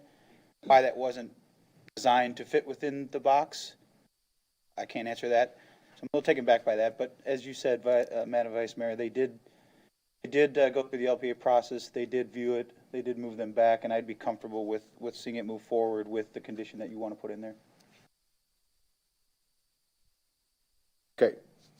Was there a motion to approve or deny or condition? Mr. Mayor, Yes, sir. I'll make a motion to approve variance number VAR 202-10063, including the conditions of the LPA as well as the Vice Mayor's proviso as well.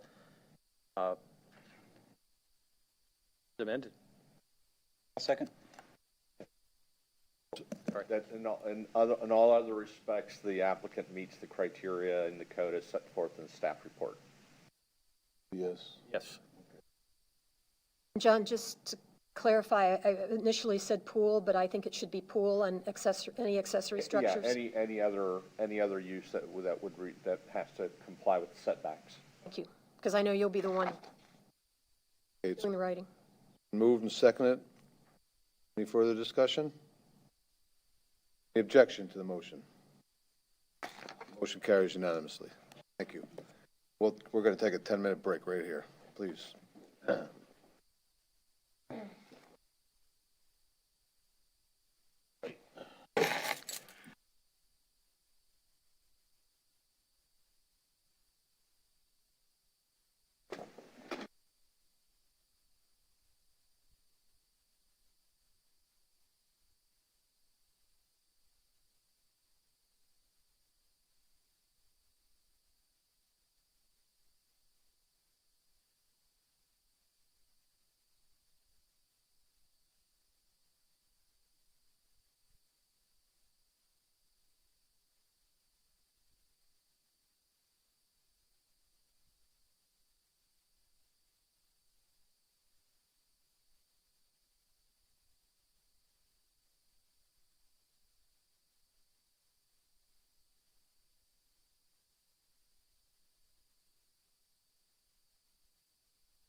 The next item is variance 2021-0064, and that's for 3240 Shell Mountain Boulevard. This is to approve or approve with conditions or deny variance 2021-0064, a request to reduce the required accessory structure or pool setback from 2 feet in the rear and side yard, or from 5 to 4 feet in the rear or side yard. Everybody's been sworn in. John, has this one been publicized as well? Yes, all three have been properly noticed. At this point in time, it would be appropriate to disclose any ex parte communications you've had with regard to the piece of property at 3240 Shell Mound Boulevard. Councilman Allers, anything? None. Vice Mayor? Drive-by and discussion with LPA member. Nothing for me? Nothing. Councilman?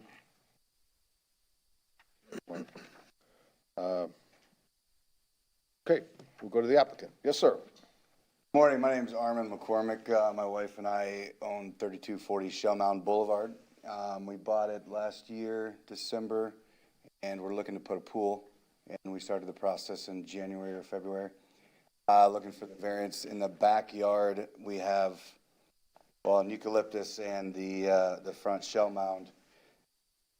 There was the potential of maybe throwing a pool in the front. We decided we didn't want that, and we chose the back, the patio, which is kind of a smaller square back there behind the garage and to the side of the house, which would be the the southwest corner of the property. And when we put it in, the pool place we were using, they had us really close to the house, and I didn't want to go to.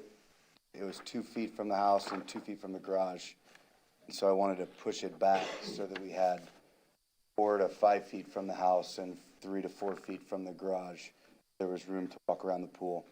I guess that was where we were asking for the variance, so we could get it away from the house and the garage and have room to walk comfortably around the pool, and push it closer to the property line.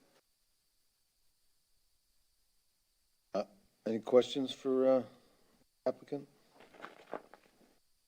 That corner there, that southwest corner, is that still, I'm pretty familiar with this property. Is that corner still pretty heavily vegetated back there? There was a fence back there, I think, at one time. I don't know if it's still. We have a fence. It's got to be torn out. It's wood. And then there's some chain link fence to be on the south. Wood. There's another wood dividing the two properties on the west side. They had just put a pool in as well. But as far as vegetation, no.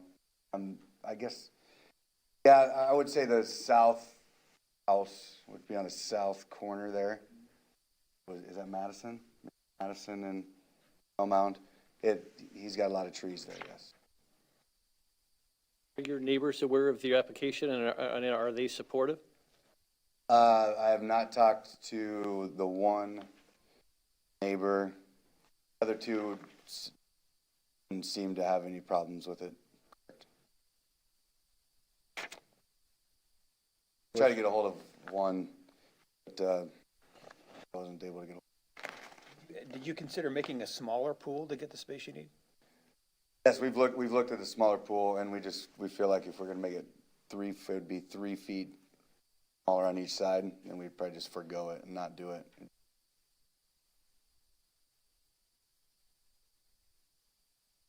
other questions for Mr. McCormick? Thank you very much. Thanks, sir. Okay. F. Morning, Jason Green, Community Development. As you mentioned, Mr. Mayor, 3240 Shell Mound Road. The applicant bought the property in 2021. Structure was built in 59, and there's permit records from 01 and 18. It is a residential family home. And the applicant is seeking the variance from 341174D1, which is to allow the pool side and rear setback reduction of 3 feet, result in a setback of 2 feet. As out of the site, the blue box being behind the structure towards the rear of the property. It's a corner lot Also, that rear corner shares a property line with multiple properties. I believe there's 3 that are at that corner. Again, reduction from this back required under 34-3.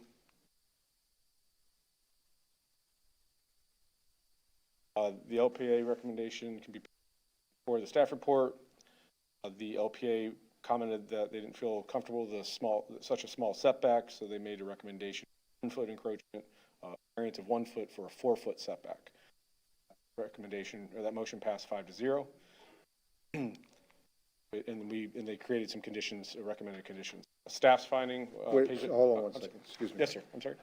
So they went from 5 to 4, the LPA? From a 3-foot variance to a 1-foot variance. 3 to 1. Their Okay. recommendation was a 1 foot, so a setback of 4 feet. Gotcha, okay.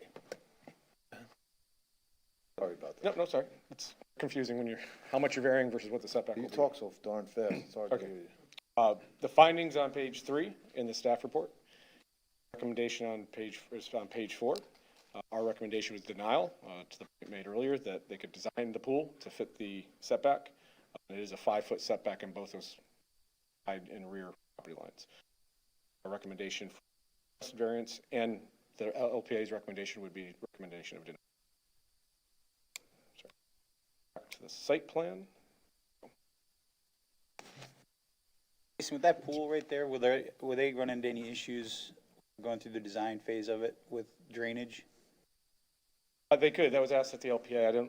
I don't have topography on the survey that I could see, so potentially they could.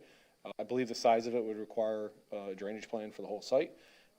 But the drainage itself, if you put in drainage, swales or ponds, they don't fix everything, right? Sometimes they can create an issue.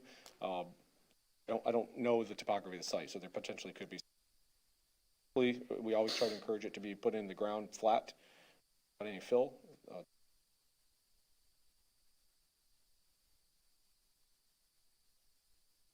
Don't know which way it flows now, so that would be one thing we'll have to look at.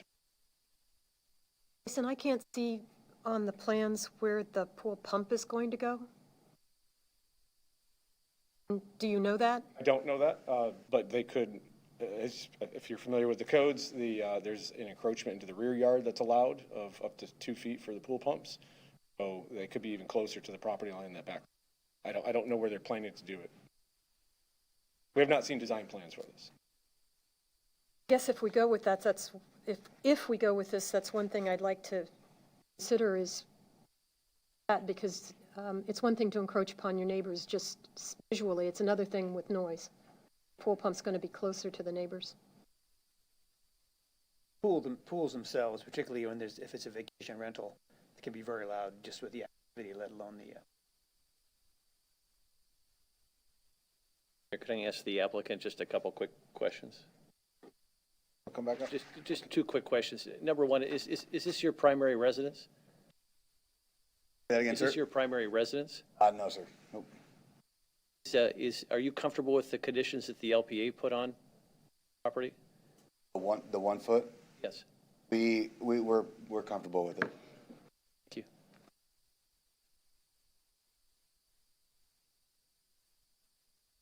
Done with Jason? Anybody have any more questions for Mr.?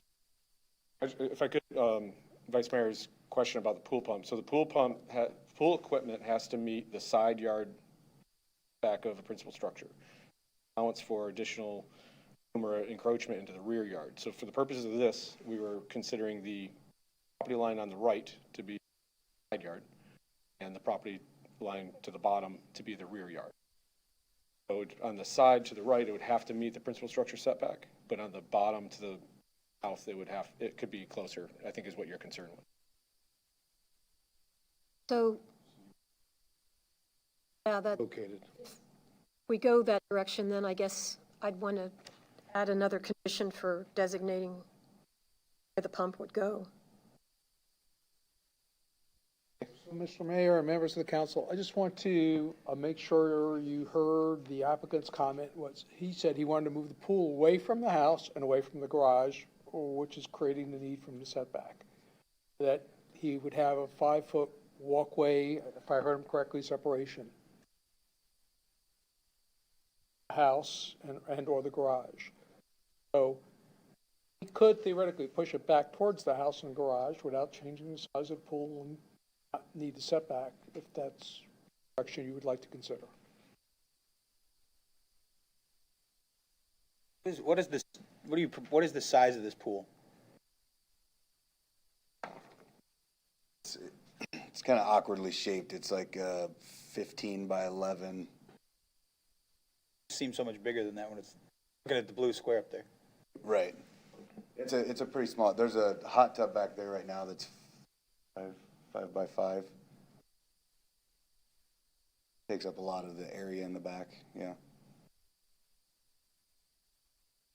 Looks bigger than the garage. Yeah. The garage is 15 by 24.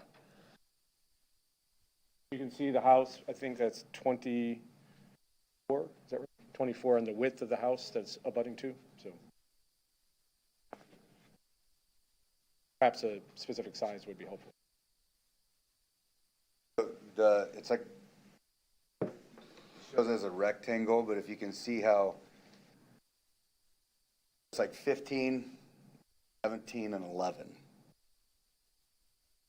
Makes sense, so 15. I'm just going visually, it looks bigger than your garage, and your garage says 24 feet, so Yeah, that's definitely not to scale. It would be, I think that what's the width of the garage right there, 15 feet? That's the width of the pool. I'm looking at the other direction. The garage is 24. Oh, you're looking at the length of the garage? Yeah, it's not, It looks bigger than the garage. yeah, I wouldn't call that to scale personally, but like I said, it's not a rectangle. The pool is not going to be rectangular either. Kidney shaped? Not kidney, it's A rhombus. Trapezoid kind. long, short, longer, yeah, almost triangular. Well, then the drawing here isn't accurate, representative of what's going in at all.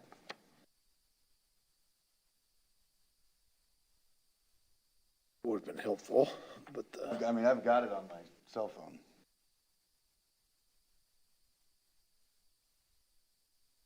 If he's got it on his cell phone, can we put it in the viewer here? Will that work? Try it up here too, but I was just thinking you could put it on we could the put it on screen here if we without get a printing it, printout. maybe. Didn't know if it would show very well being a lighted phone, whether it would show. Gotcha. Here. No, just bring it up. We've got a We're thing gonna we try to see can, if we can project we it might be first. able to project it. we may be.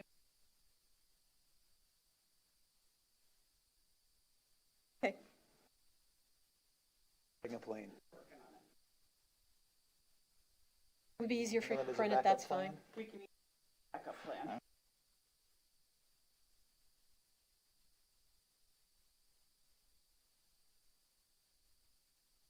Yeah.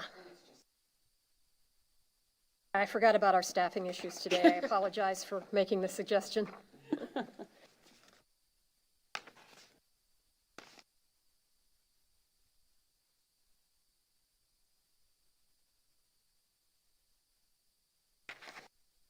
You want to just email it to me? It might be faster.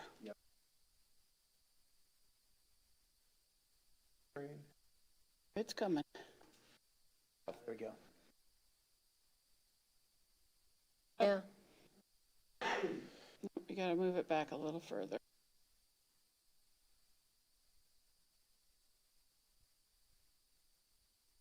Right there. Yeah, it's like backwards, upside down mirror thing going on there. I don't think that's going to work. It's too much glare. watch.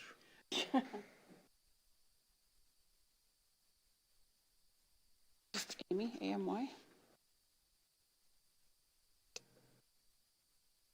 OV.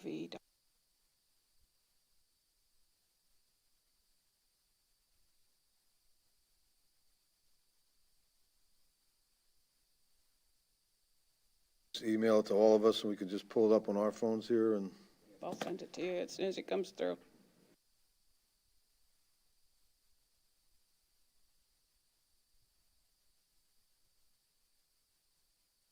It takes just a little bit to get through our firewall, so.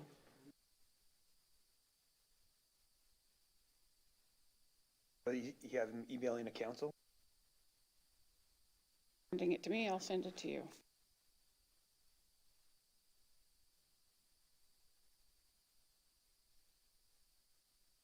That way it's preserved for public record. Yeah.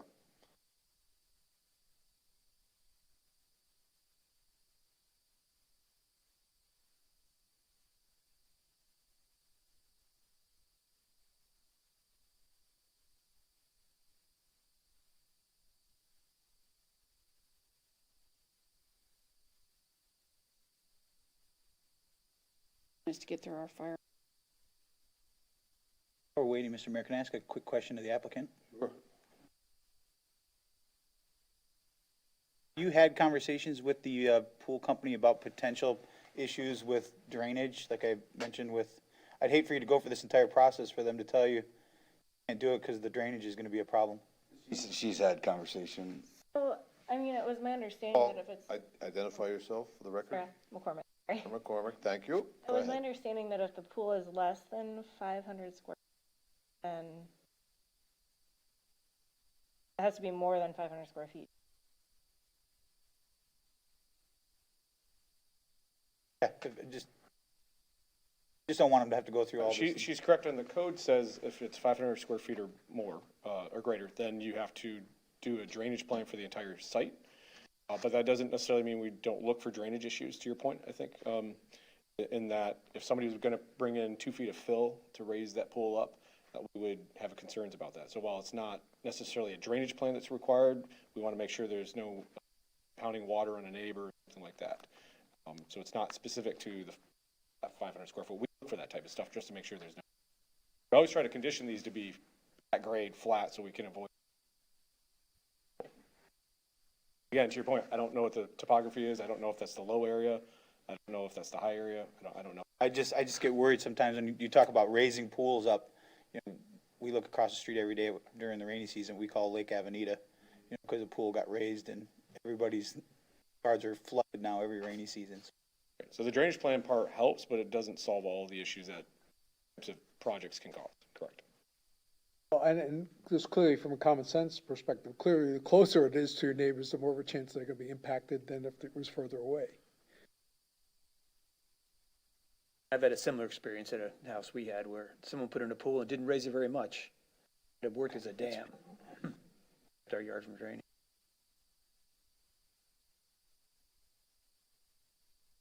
Attachment won't email, but Dan has it. We're just gonna pass my phone around. Analogy.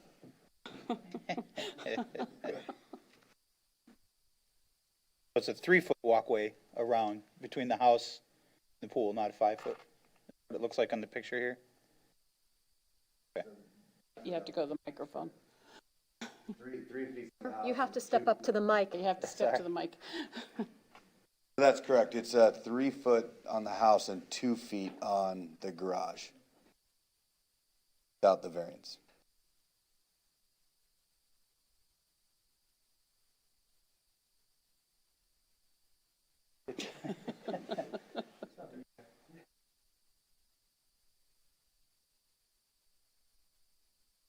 Garage here, corner by the house, and this is the. Oh, that's the It's a pool. 5-foot setback. I got it.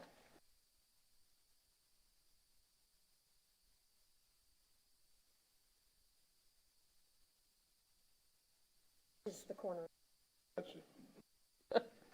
Just for the record, in case anybody couldn't tell what we were saying, we were trying to lay out where the house was and the house and the property And line. it still doesn't have any dimensions on it.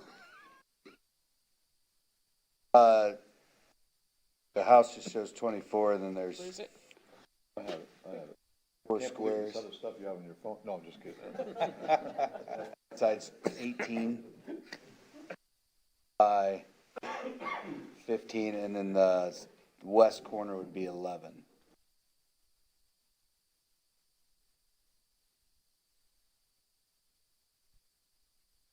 The step side is the 18-foot side, and then Short side would be 11 side. That's the side furthest away from the house. Correct. It looks like with this, the pool basically takes up all the space inside the 5-foot setback according to this drawing. 2 feet away from the house and 2 feet away from. This drawing doesn't need a variance. Correct. Really not what you're proposing. Well, what I'm proposing is to get it away from the house to a minimum of 5 feet from the house and 5 feet from the garage. But this is not really what you're proposing. This is what you started with, and then you move this closer to the property line. Correct. So that there would be room around the garage and the house. You're not enlarging the pool, you're just shifting. No, I'm just shifting it. The pool's I staying don't the feel- same, just the walkway's getting bigger. I don't feel that 3 feet from the house is far enough from the house is essentially what.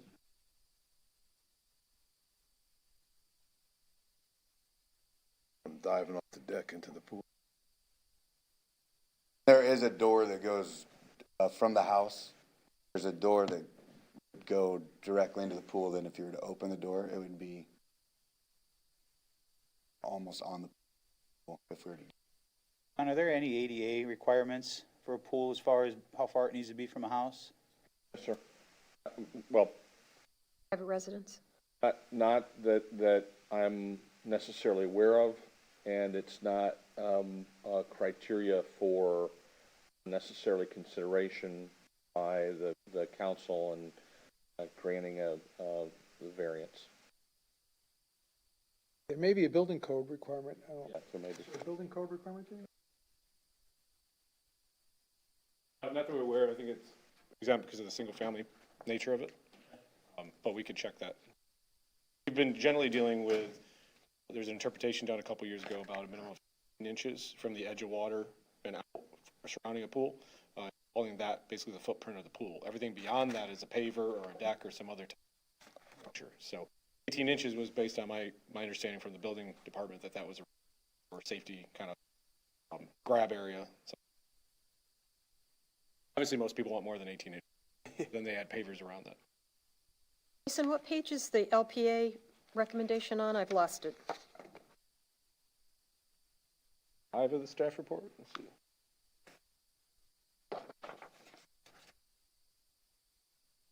Page 4. We added in the staff report there. Let me flip.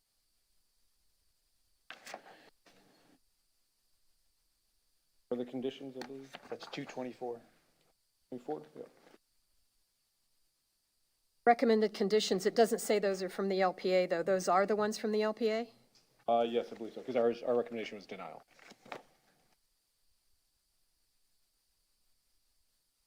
Any final questions of Mr. Green?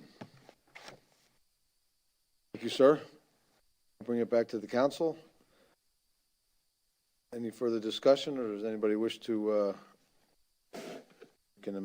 make a motion with any further conditions or lesser conditions, or? Make a motion to approve variance 202-10064 with the conditions put in by the LPA. Have to add your part there, John, at the end of that? That it meets, it's consistent with the criteria for the granting of the approval as reflected in the staff report and then Exactly what John said. So the clarification, is that for the applicant's request or the LPA recommendation? LPA. And before I would second, I guess I would have to say, do you want to add anything about the pool pump? Oh, yes, okay, well, I don't necessarily need to, no. I would assume that they want to put it in a place that's good for everyone, but if you think it's necessary, I would be willing to. Do you have a place in particular? I just say that it not be in the area where they're encroaching upon the neighbors. It should be up closer to their house than it is to their neighbor's house. So you're talking behind the house there? Their house I guess there's more than one place it could go, but I just don't want them putting it closer to their neighbor because they've go even closer to their neighbor with the pool.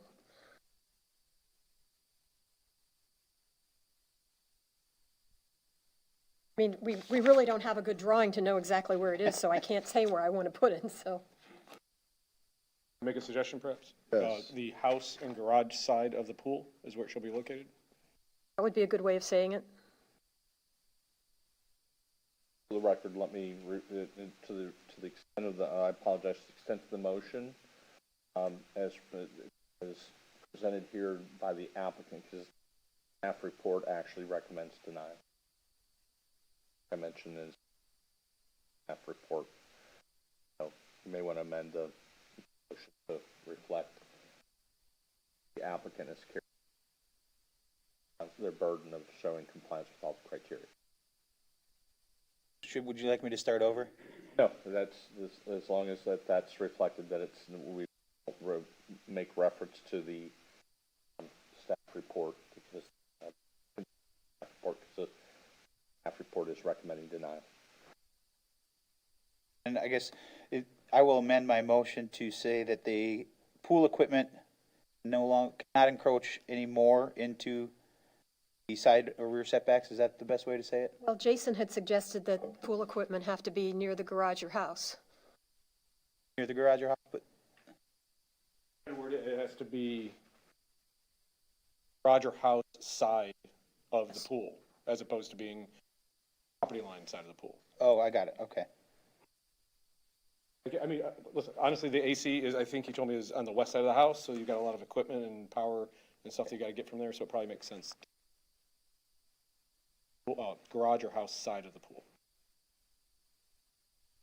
I will amend the motion to say that the pool equipment should be on the pool or the house or the garage side pool.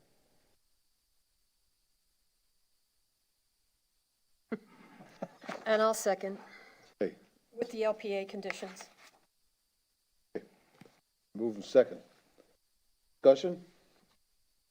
I'll say that I'm not in favor of this, and I think that there's a couple of reasons. One is I don't feel like they made the same kind of effort to get written improvement from the neighbors as we've seen in previous times.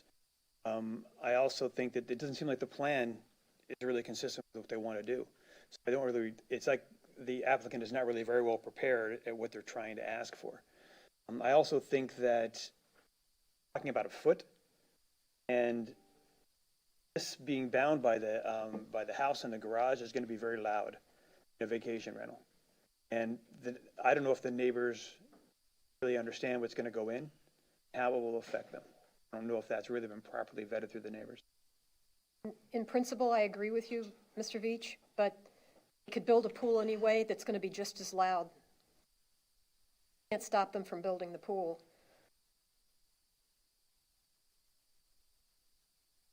Any further discussion?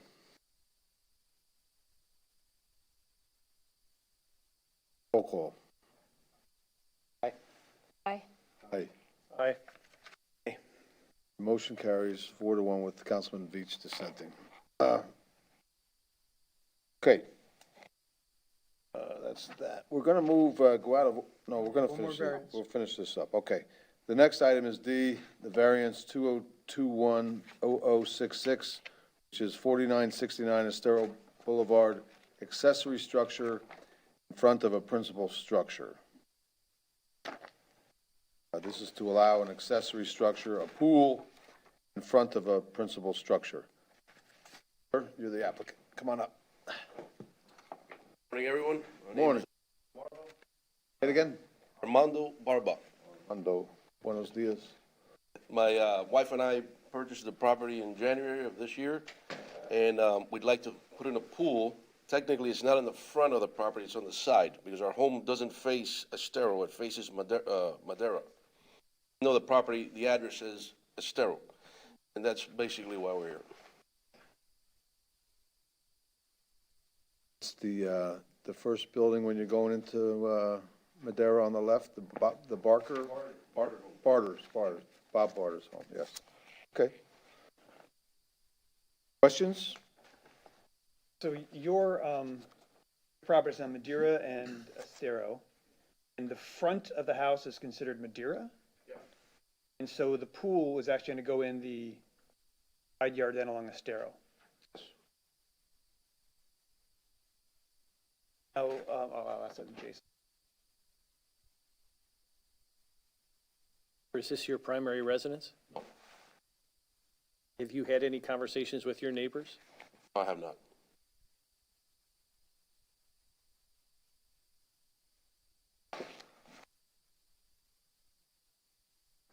But when you say that, I mean, I always ask that question too. You know, I used to always ask that question whether the neighbors objected or not, but people do get busy. But they're always posted, are they not? That there's a variance hearing coming up, and so the neighborhood has the opportunity to involve if they wish. I want to make that clear. Any questions for Armando? Okay, thank you, sir. We'll listen to the staff. Good morning again, Jason Green, Community Development, 4969 Estero Boulevard. Variance from the location of the pool is being sought, not the setbacks on this one. The applicant bought the property in 2021. It was built in 1982.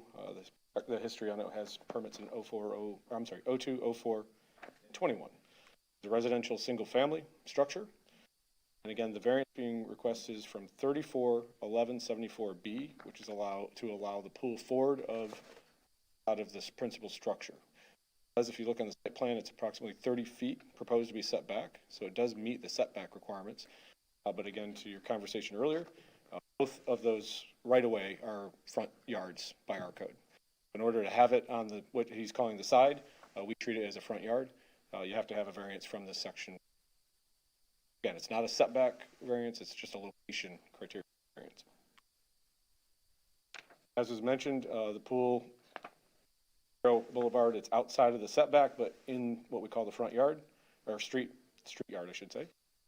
And the pool is 19 feet from neighbor on the behind, 28 feet from Madeira, and proposed 30 feet from Estero. Included that measurement in the proposed resolution to be the 30 feet, just so that it's developed as depicted on your plan. LPA recommendation is on page 4 of your staff report. Motion approved 5-0 to recommend approval, variance from the location, and with the staff conditions. Staff findings are on page 3 and 4 of the staff report. Recommendation on 4. Staff recommend approval with the conditions for variance 2021-0066. Allow the pool to be forward of the principal structure. Questions for Mr. Green? Oh, I'm sorry, you're not done. I'm done, sorry. Okay. Jason, one of your conditions is a request for a type B buffer. Is that going to cause a sightline problem for people turning onto No, or turning because off of? the buffer will have to comply with site visibility triangle. So anytime we do a condition like that, it also has to comply with the other requirements, Okay. which is the intersection has to have visibility. Question? Further questions? Thank you. Sure. Okay, we'll bring it back to the council. Further discussion, or is there a motion? I guess I'd just like to say, I also did a drive-by on this property. I did not ask for that, I'm sorry. Sorry. Ex parte. Plus, we need to have public hearing. Oh, wow. Getting punchy here. Okay, is there anyone from the public that wishes to comment? Hearing none, we'll close. And any ex parte communications? Drive-by. I already said You drive-by. said you Right by.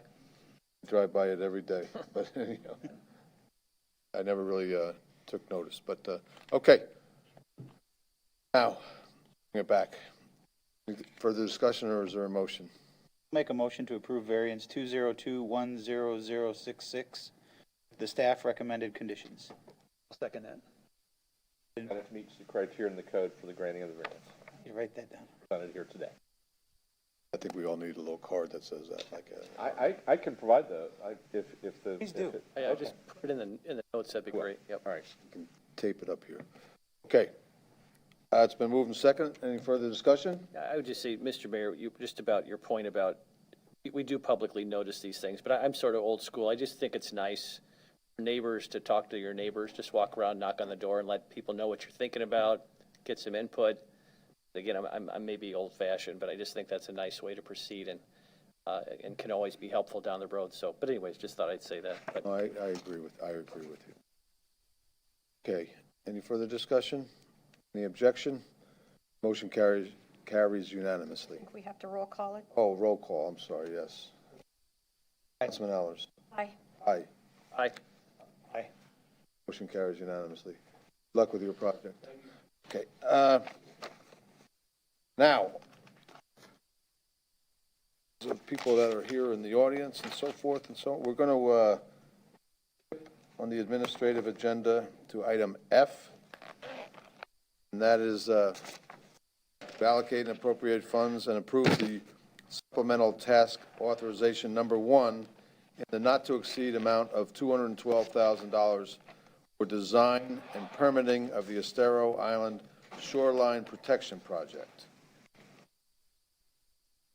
Mr. Mayor, Yes, the sir. item itself is, in terms of the town's expenditure, is roughly $36,000, but because we know you all are so concerned and interested in our beach and its renourishment, we do have a consultant here in case you have any questions about the project or wish to be reminded about the project scope and how it's going to be moving forward.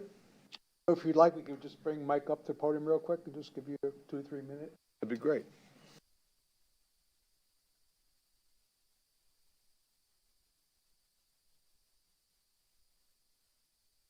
Good morning. For the record, Michael Poff, Coastal Engineering Consultants. Thank you, Roger, for the introduction. When we were selected for the project, we broke the scope into 2 phases over 2 fiscal years. What you have before you is the second phase of the design and permitting, which is effective starting now in October in your new fiscal year. So when Chad and Roger and I sat down and laid out the map for the design and permitting, as I said, we broke it into these 2 phases. But from a holistic standpoint, we did have a pre-application meeting with the Department of Environmental Protection and the U.S. Army Corps of Engineers, also the Florida Fish and Wildlife Conservation Commission, National Marine Fisheries, and U.S. Fish and Wildlife Service. We had all the agencies on the Zoom call, and it went very, very well. I have a presentation, but I know it was in your packets. I'm happy to talk for an hour and a half. I'm happy to talk for 3 minutes. So you challenged us to come back with a comprehensive management plan for all of the island, not just restoring the north end like that was done in 2011. So we've put together a plan that goes along the island to look at all of your designated critically eroding areas, even those that aren't designated critically eroding, that we may be able to get those deemed critically eroding by the state. So we have the bar area that's in the ebb shoal of the inlet that was used in 2011. It still has about 1 million yards of sand available for the project. We used a sophisticated modeling system to look at what's called the storm damage reduction benefit, which is how wide and how high should the beach be in order to provide the protection when the hurricane hits. And so we've put together those design templates. And we've also done an analysis of the background erosion rates on the island so that over the next 10 years, after the project is done, you will continue to have that level of storm protection. The 2011 project has performed very well. It has succeeded in providing that storm damage reduction benefit as well as the recreational benefits and habitat for sea turtle nesting and for shorebird usage. So we're basically carrying what was done before as a very successful project and planning on that for the future for your next renourishment. If everything goes smoothly according to plan with no hiccups, the goal will be to submit our application this November on your behalf to the agencies. About a 15-month permitting process. We would line ourselves up for an early 2023 construction project. 2 things that we have to work out with the agencies are ownership of the critical wildlife area on the southern end, as to who owns that. If it's state-owned land, it really helps your cost sharing because it would be 100% state cost sharing for the south end. If it's not, then that will reduce state share, which will increase the local share. Working with the Division of State Lands, the FWC, and the permit regulatory authorities with the state to try to figure that out on your behalf. There's a funding application in You don't front know of the what the state. reduction, you don't know what the reduction would be from. Do not, but part of this work order will be to figure that out for you. Because the state, when Chad did his due diligence on your behalf before you hired us, the people at the state went through the records and said, this is 100% state-owned, and so we didn't spend your money looking at that. Now that that's in question, there's a task for us to help you analyze the public access on the south end. So we'll come back to you probably in the next 2 months or less with what that might be. We know what the worst case scenario is for this funding. Second thing will be is, sorry, I lost my train of thought. So it's the designation of the south end. All right, come back to me. Let me, while you think about that, let me ask you something. What would be our exposure to the town, just ballpark, dollar-wise, if the town or the state did not own that critical wildlife area, and we had to pick up the extra portion of it? What would our exposure be on that? Just ballpark, $500,000, $1 million? Cost for the south end is a substantial number because it's been a very eroded area. We have about $6 to $7 million for the south end. So if the state, let's say the car share would drop to 50%, and it might be $3.5 million, plus or minus. Again, I don't have those numbers. We need to do the public access criteria. To the town, to the town. That would be correct. That's if It's the a town, substantial amount of money. the town did not have ownership of that, or the state does not did have not have ownership. ownership of that, yeah. That is correct. If the state were to maintain ownership of it, our portion would be substantially less than that. If it's deemed state-owned land, Yes. then it would be 100% paid for by the state for that south section. That is correct. If it was deemed privately owned, those private owners decided to claim it back to the state, then it would be owned by the state, not? I'm going to defer Maybe to, that, I'll ask the your attorney on that one. If they convey it back to the state, yes, it would be owned by the state. So that's a further incentive to settle this thing. Okay, go on. That was just an aside that I had come across my mind. Sure. Well, I guess, and the second thing really is then the funding of it. So let's say that the state, not owned by the state, and it's a substantial amount of money. We haven't talked about this yet, but you could put together some kind of funding program that would seek funding from the residents as well as town funds, and then the local DC funds that you've applied for from Lee County as well. If you wanted to do a funding matrix, we have talent within our team to help put that together. For example, a municipal services benefit unit, some kind of U or TU that would look at the benefit of the beach program in terms of recreational and storm damage reduction benefit. You touched on the timeframe of starting, and it's in our packet, but just so that the people know, could you give an idea of how long, assuming it starts in the spring of 2023, how long the entire project would take? This is a 5-month to 6-month construction project. So, with that said, what we've done is in your packet with our new work order is to locate a second pipeline corridor that would bring sand from the bar area directly to the south end. That way we don't have the pipeline on the beach in this one area having the pipeline there for the entire project. So the contractor would lay the first pipeline, lay the sand out on, say, half of the beach, pick the pipeline up, he'd put it in the second corridor, and then do the other half of the project that way. The disturbance to any given property will hopefully be less than 3 months. The other consideration is that to help our funding partners to help us in terms of when we need the construction funding to bridge their fiscal years, so that they don't have to take the whole hit for the project in one fiscal year. The other thing to look at would be is we're going to permit this for a 15-year period, initial construction plus multiple nourishment events. And so if for some reason funding becomes a constraint, you could theoretically, within the 15 years, build part of the project in the most needy areas and come back in some future event and do a second event if that would be but the mobilization cost for the equipment is very expensive. So that's one thing that we'll have to look at together with you is if we try to do something phasing, the mob, demob costs involved in the project are millions and millions of dollars, so. If I could, first of all, Mike, I want to commend you, the town manager, and Chad and the town staff. You guys have done an excellent job of tackling a very complex issue and putting forth a plan that's very viable for our island. So I just want to thank you for your efforts. Just want to better understand, just again, for the folks watching, sounds like the renourishment will formally begin in early 2023. So, and you said the south end potentially could cost $6 to $7 million. Does that mean the north end would be roughly the same amount? So the aggregate cost of the project potentially 12 to 14 million, is that fair? Actually, the south end we talk about is very localized from around the critical wildlife area. It's only about 4,000 feet of shoreline.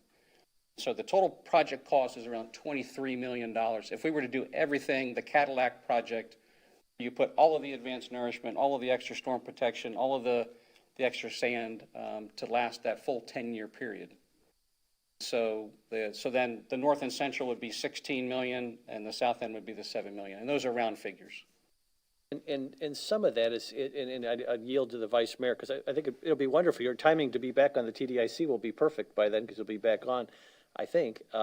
Is some of that money already been appropriated for that first phase on the north end, or are we still, is it premature? They only appropriated money for planning, not actual placement. Okay. But DC funds are up substantially. So the money should be there. Excellent. That's helpful. Thank you. You're welcome. And just as a side, Counselor, I sent a email to the county manager just to make sure that he knows that significant progress is underway, or that he's communicating with his TDC and other staff to be sure that they could see this be train ready. coming in their direction. Very good. Thank you. An item has come back to me now, which is the construction window. The critical wildlife area is a huge shorebird nesting area. So there may be constraints on timing when we can construct the south end. So that could affect the timing of when we build in 2023. We won't have to work out. Okay. Questions for Mike? With your presentation. Let's Well, see. they've been kind of flipping it on as we've been going, so. And Mike, this- before you sit down, you said 23 million aggregate. So, and I'm sorry, you said 6 to 7 on the south end. And what did you say the north end was? Ballpark? I know it was ballpark, but. Then we have lumped the north and central sections together. That would be the 16 million. That'd be the difference. Got it. Thank you. And So, I'm sorry, go ahead. but I was going to talk about what's in the presentation, but if you're going, then I'll. I can go with the slides. So this is breaking the beach into the different areas on the shoreline. Designated critically eroding is a state definition. If it's not critically eroding, then you don't get any state funding. There's a gap between the 3,000 feet north of the critical wildlife area. Does that allow me to advance it? Yes, sir. So just north of the critical wildlife area, it's been historically accretional, but now in the last 7 to 8 years, it has started to erode. We've talked to the state about closing the gap, so to speak, and having the entire beach designated critically eroding, and they're supportive of that endeavor, which will allow us to do state funding within that section, that small section that right now would be ineligible. So you're saying the southern tip is no longer accreting? It's now starting to erode again? North of the critical wildlife area, different spot. Tip, not the tip. Just So the area by the Wyndham, the area that's raked. The, It's halfway to Marco Island. let me get the gap here. Let me show you.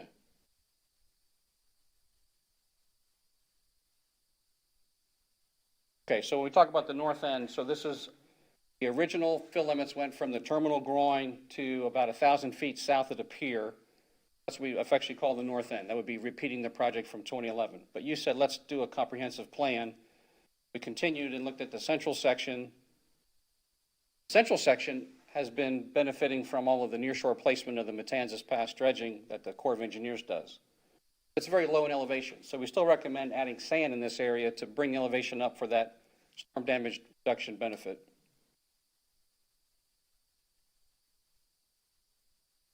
Here's the central section.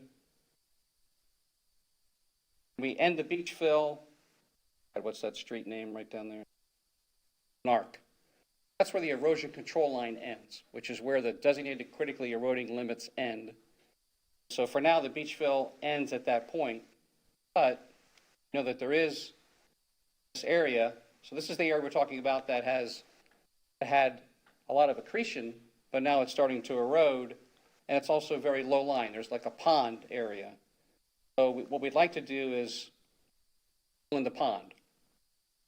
So that would bring sand from the bar area to create a very gentle slope.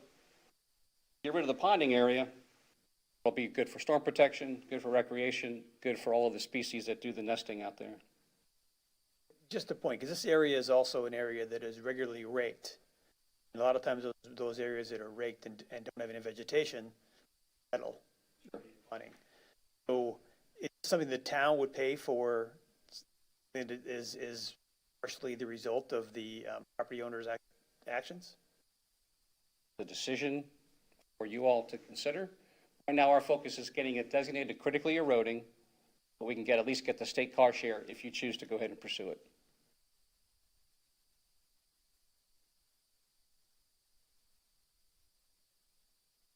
Moving forward, so this is the critical wildlife area. So this is the area that we want to build the storm protection beach. And this is the area that right now, of course, is in question as to the ownership. And you use the term build the storm protection beach or rebuild? Is that, I don't mean to be picky, I'm just trying to understand. Sure, no, it's a great question. So here is right at, this is like Leonardo de Arms area. And so, is there a pointer on here? Button maybe? On a button? There we go. All right. And so the existing profile is this red line. There's little to no dry beach in this area. So the storm protection beach is gone. And so we want to build this blue line, which is about a 100-foot wide beach, plus add this additional sand for the renourishment and advanced nourishment of the project. We run these models that show what would a storm do if you didn't have any, we didn't do any beach sand. If a big 25-year storm event, so like a category 2 or 3 hurricane were to hit, would probably have a whole bunch of erosion. It could potentially scour up to the building, even underneath the building. It's a catastrophic event. So by putting this extra sand, we provide that level of storm protection. In fact, we even propose to go a little bit wider, that we don't even have undermining of the parking lot. This is a pretty wide beach. So in this instance, here we're rebuilding storm protection beach, because in this area it has eroded really back. You can even start to see the scarp. You can get into some of the, it looks like it might even be underneath the asphalt of the parking area right now. It's a great slide. And with your pointer, could you point to Leonardo Arms again? Just where it is on the graph? That's in this area right here. But not necessarily the picture to the left, or the graph to the left. Can Oh, sure. Yeah, so the building footprint extends to here. Okay. On the north and central sections, we're rebuilding. On the south side, are constructing it because it has completely eroded away. Many places in the north and central section are just going to get some extra elevation and then a little bit of extra width. So each property is going to get a different amount of sand in order to provide the uniform level of protection. It's based on how the existing conditions are at the time of construction.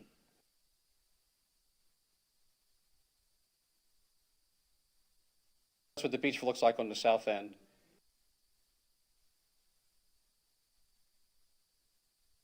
There's another non-critical erosion area at the very, very south end. So this is the area that's still accreting. Somebody asked the question. This is all still accretional. So Chad's been talking with the stakeholders and with the agencies about what could be done in this area in terms of filling this low-lying area. You take the accretional sand and move it landward. That's one option that's been done in multiple municipalities. Bring sand in. So there's options there. But right now, this will not get changed to designated critically eroding because it's very accretional. It's like plus 10 to plus 12 feet per year on average. The state's not going to deem it critically eroding, so that would be 100% local funds or private funds. That has a similar profile to what you were looking at earlier, where dune by the water's edge is higher, and then elevation goes down as you go in. That's correct. And it's actually very common on Southwest Florida beaches. We see it a lot. Rhode Island, here, it's up in Charlotte County, so it's because of our coarse grain sediment and our low wave climate, that coarser material sits right at the water line and builds up higher than the back beach, and so you get this ponding, certainly raking to the ponding, the lying area as well. We've seen that. But if you don't rake, then you're going to have potentially other problems too. So I've seen this area, though, one thing that's a little different than this and the other areas. The other area seems to pond when you get rain events. This area, during high tides, flows in from the Gulf and as you connect to the lagoon. it definitely gets lower lying as you move further to the south, for sure. A little aside about that.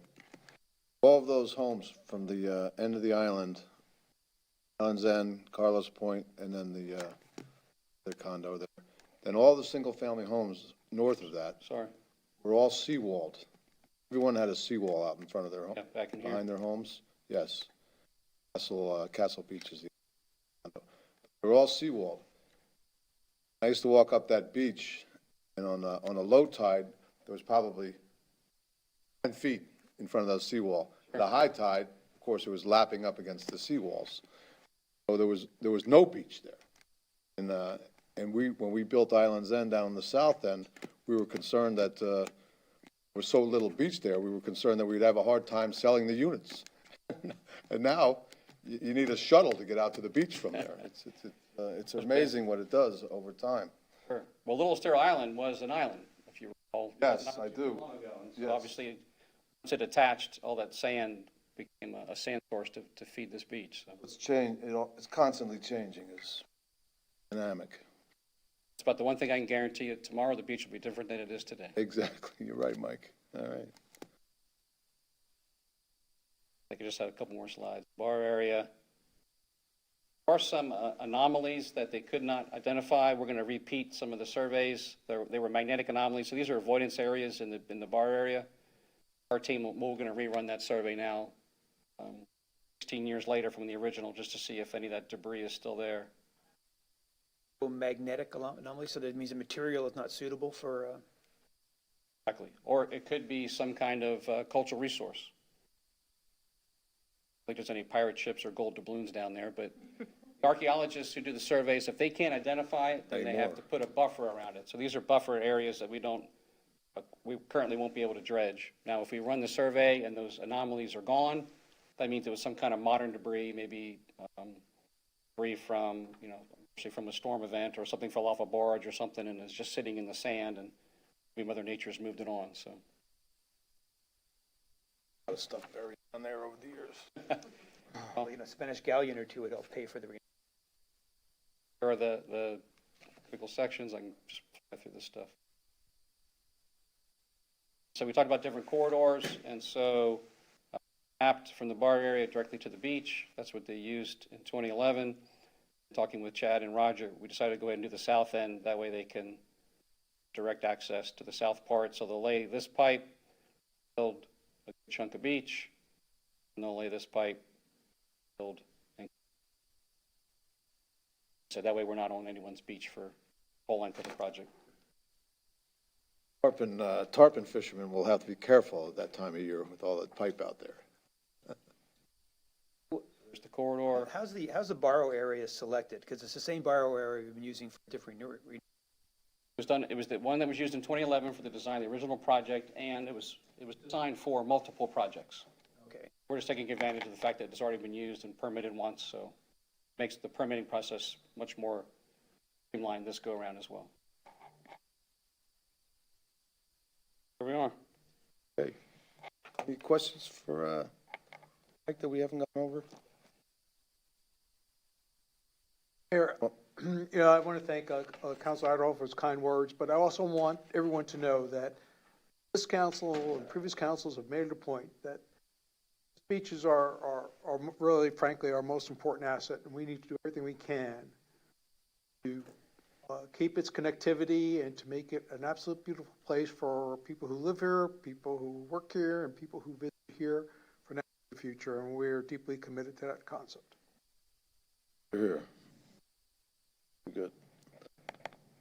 Poetry in motion, Mr. Town Manager. And just on a less positive note, John, could you help us understand, or maybe Mike, procedurally, the determination of the critical wildlife ownership, whether it's state-owned or not, process that will be utilized to make that determination, is that a conversation that the town will have with the state, or will it be determined by the litigation that's out there, potential litigation that's out there pending, or both, or whichever one comes first, or how will it work? It may not involve the litigation at all. It may involve the state making that determination independent of the litigation at this point in time.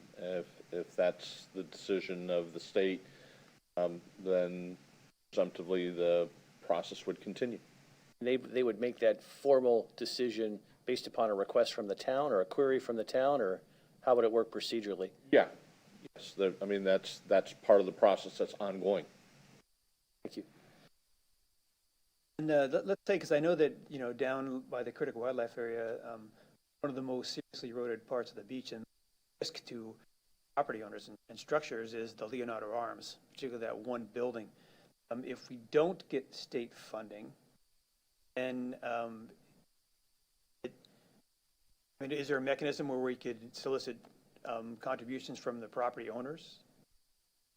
Well, I think, one of the things that what we're really trying to do is continue on a path and treat the beach as the town's beach for all intents and purposes, and not sort of get down as granular as you're bringing up, but that may be the case. And as Mike indicated, there'll be a point in time where you might be faced with that hard decision. We're doing everything we can, our control, to avoid that decision ever coming to your desk. It may be unavoidable, but we're going to do our best. We can't guarantee it, which is why he mentioned it. But there are other factors in play. One of the factors, or perhaps the primary factor right now that could influence that, is ongoing dispute with who owns that land between the private property owner and the state. So we're monitoring that situation, but we're not necessarily a party to that right now. I don't just watching to see how that moves forward. Okay. Any other questions for while Mike's here? I'd move to approve the supplemental task authorization. Second. Moved and seconded. Any further discussion? Any objection? Motion carries unanimously. Mike, thanks for coming in. We appreciate all your updates, and the staff and Roger and everybody that's involved, doing a great job with that. And it is our number one asset, Roger. You're Thank you absolutely very right much. about Appreciate that. We should probably plan to get together early in 2022. By then, our application will be submitted. State Lands will comment formally on the ownership, and we'll have all of the residents back, so it might be a good time for community outreach and some community workshops to out to the individual details on the project and what it's going to look like, what does it look like during construction, those kind of things. Look forward to meeting you, going through that with you. Thank you. Thank you very much. I don't know whether I'll still be in office in 15 years, but hopefully I'll still be around. Okay. Thanks. All right. Thanks. Okay. We'll go back to 12A. 12A. We finished the accessory. Okay, 12A. Administrative agenda. This is a resolution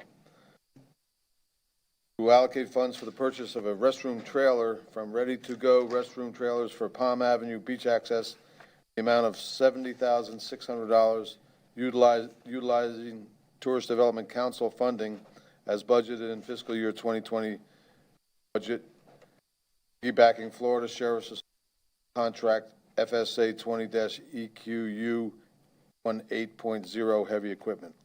Is there a motion to approve this resolution? I'd move to approve Resolution 2158. I'll second it. Any discussion? Any objection? Motion carries unanimously, 4-0. Councilman Beach stepped out. Okay, the next item is fencing equipment purchase. This is Resolution 21-57, allocate and appropriate funds for the purchase of fencing equipment and accessory items for Fort Myers Beach Elementary and Bay Oaks in the amount of $36,140 as budgeted in fiscal year 2022 budget, piggybacking Lee County's contract RFP 160553 DKR. Is there a motion to approve the resolution? Move to approve Resolution 2157. And a second over here. I'll second. Is there any discussion? Any objection? Motion carries unanimously. Next item is Resolution 21-51, impact fees for Bay Oaks sidewalks. This is to allocate and appropriate road impact funds and appropriate a contract? Approve a contract with Scott Commercial Contracting LLC for concrete construction work and accessory items for Bay Oaks front parcel and School Street sidewalk in the amount of $32,879 in the fiscal year 2022 budget, piggybacking Lee County's contract B1-90074JJB, concrete flat work, sidewalks, curbs, gutters, and other related items contract. Is there a motion to approve the resolution? Move to approve Resolution 2151. Second. Moved and seconded. Discussion? I've got a question. On the packet, page 3-4, seems to show the sidewalk in the street not aligned with the property lines. Angle there.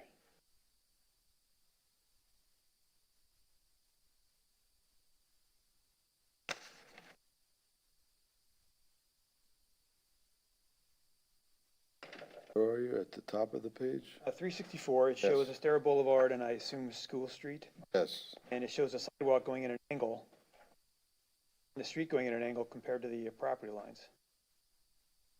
Put it at the top of the page? Well, the entire page. The whole length. So it starts out close to the property line, and by the time it's at the top of the page, it's quite a ways away from the property line. Can I speak to that? Yes. Oh, I'm sorry. I didn't see you there. It was buried in the book. Chelsea O'Reilly, Public Works Director. So that is the School Street sidewalk, correct, that you're referring to in that exhibit? I assume it's School Street, it's not indicated. It does So say, yeah, okay. there's conflicts at Estero and School Street that we have to avoid. And then connecting into the future planning of Bay Oaks at the intersection of Oak and School, that's why the sidewalk is skewed. It's for the Bay Oaks plans, Yes, sir. for the Bay Oaks plan. Yes, sir.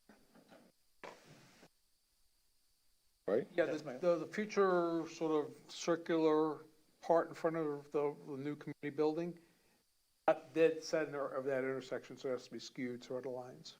Oh, okay. Question? Any further discussion? Any objection? Motion carries unanimously. Okay, item D, concrete work, Fort Myers Beach Elementary School.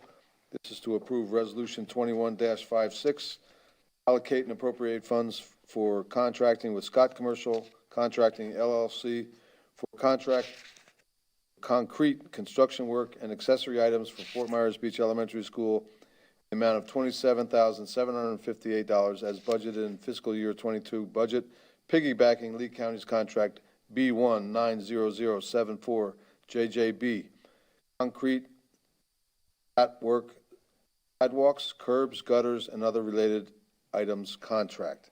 Is there a motion to approve the resolution? I'll make a motion to approve Resolution 21-56. Second. Moved and seconded. Any discussion? Any objection? The motion carries unanimously. Okay, the next item is FPL Lights Downtown.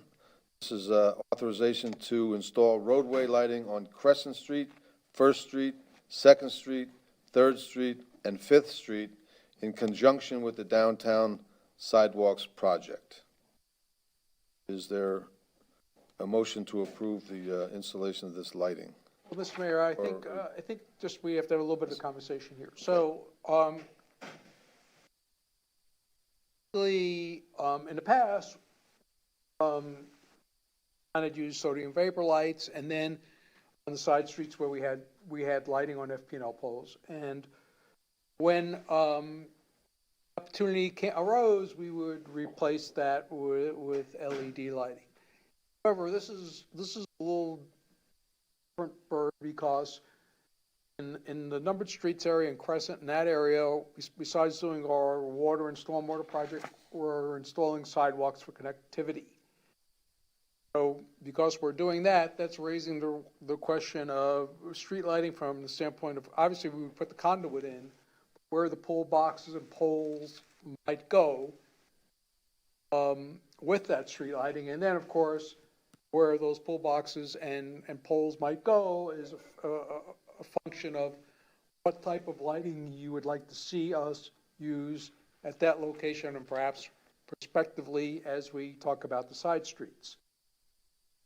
So with all that being said, just wanted to give you all an opportunity to give us some feedback, and hopefully you can reach a consensus on what you would like to see there, so that we can continue the construction of our project and not create retrofits down the road. So that's why the item is on your agenda. And it's really more of an issue of type of lighting and lighting spacing. And then we can fill in the blanks from there. One thing when I saw this came to mind with me is that I know that through our numerous discussions with the committees and the consultants about lighting, is that they're pretty adamant that you don't want to be changing colors of lights. Going from a bright white street to a amber street creates a period of time when your eyes don't adjust. It's a potentially unsafe condition. Now, right now, of course, we pretty well know that the amber heads that we're desiring to put on Estero or other projects are not currently in the pool of approved products by FP&L. But I would recommend that we design for those products and keep the lighting around the downtown area and Estero consistent. I agree with Bill. I know that when I went out with Turtle Time people, that there were lights from 5th Street, particularly that shone out to the beach. So, and have consistency, it would make sense to me that this all be an amber project. I'm with that. I'm fine with it as long as it's all consistent. I think what they're looking for is, it's going to be difficult, I think, to determine where these pull boxes are going to be if we don't know how many lights or what light we're going to use. To what standard we're going to illuminate the road to. Yeah, it'd be difficult to we'll listen to Chelsea. Okay, so timing is of the essence because, as you guys know, Mr. Stark is down there doing the sidewalk, the water, and the storm. FPL has on their APL approved products list amber light right now that we could sign an agreement with them and have them put up based on this spec. If you choose to wait until I believe it's the Visionaire on the approved product list, then we'll just have to tear up the sidewalk down the road. And Chelsea, just a quick question. I thought we heard in our deliberations on the lighting issue that the county was putting in a couple of Visionaire lights in their jurisdictional area on the island. They may be putting it at the Crescent and Estero signal project. Okay. I'm not 100% sure. I believe that's the fixture that was chosen for our Old San Carlos Estero project. I'd have to go back and look at the plans. But consistency, yes. I think with our conversations earlier that we changed the heads that you use in Old San Carlos to match what the county was doing at their request at Crescent Street, and that was that amber fixture. Now, with the specifications of the fixture known, even if they're not approved, that can be designed in. without light placement. So there's lights there now, right? Maybe not adequate lights, but there are some street lights. Potentially, but then the town would have to bear the costs of the pole boxes and the conduit. Whereas if it was already approved by FPL would provide those items as part of the project. So you're suggesting, let's, in the reasons of time sensitivity, to go ahead and utilize the tariff-approved amber light, FPNL light. Is that what you're suggesting? Just so I understand. I think I agree with you, but I just make sure I understand what you're asking. Short answer is yes. Okay. The only problem I'm is if- fine, whatever, yeah, I understand the challenges, but at some point, these guys have to do something too, so. They do, but I was just thinking that, the problem with the one that's now tariff approved is it's very low agree. lumens. I agree. And so if you design for that, you're gonna be over-designing. Or, Somebody smarter than me is gonna have to figure that out. You make a good point, Bill. I don't know what the Well, answer has there is. been any photometric study in those areas based on that light that you just talked about? Determine how many lights are gonna be needed, where the pole boxes should go? Well, let's just start with the fact that it's a different standard than we would use, for example, on Estero, because it's a residential street. So it's going to be a different standard in terms of how much light we want to create. We have some preliminary information from FP&L, I believe. I'm just trying to pin down, how many lights is it and what's it gonna cost? and what's our timeline? I mean, we don't really know when they're gonna be approved by FPNL, if they are. Well, we've been talking with FP&L, so, we're pretty confident that if you give us the green light, we'll be okay. It's just a question of whether this is an acceptable solution.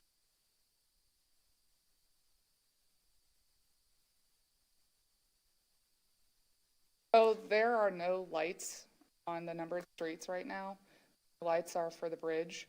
This would put in 15 poles, which is the biggest burden, coordinating that with the contractor and having them mobilized. And there would be a replacement of 5 existing fixtures. And Chelsea, is it your understanding that the tariff would cover all of those costs? I believe so, yes. I'm comfortable with the town proceeding. I appreciate the challenge, of course, with, if we do eventually get the visionary light approved, but since there's no cost to the town, maybe at some point we could upgrade those if it made sense. But I do think I would yield to Dan or Bill, but I assume a photometric study has to be done at some point to determine what our needs are. Well, at the end of the day, if you don't have the coverage, it doesn't matter what the light is. No. If you're just putting poles up to put poles up, doesn't make any sense. No. Be like trying to light your house and not having any idea how much light you need or what you want. It just doesn't make sense. Well, just to kind of remind you that the few side streets where we do have lights, you're talking about 2 or 3 lights on a side street, like, I'm going to try to give you an example. Like Avenida Creator, there's one at the end of the street and there's one mid-block. That's it. So, it's not going to be lit at the level you would think for sort of, definitely Estero and other types of major roadways. It's residential. And 15 more poles over the 5 existing that you said are there, 5 luminaries that are there now. It'd be nice to see where those are. Yeah, it's 1 or 2 per Street, essentially. So what about Crescent? Probably the busiest street. How many would be on that street?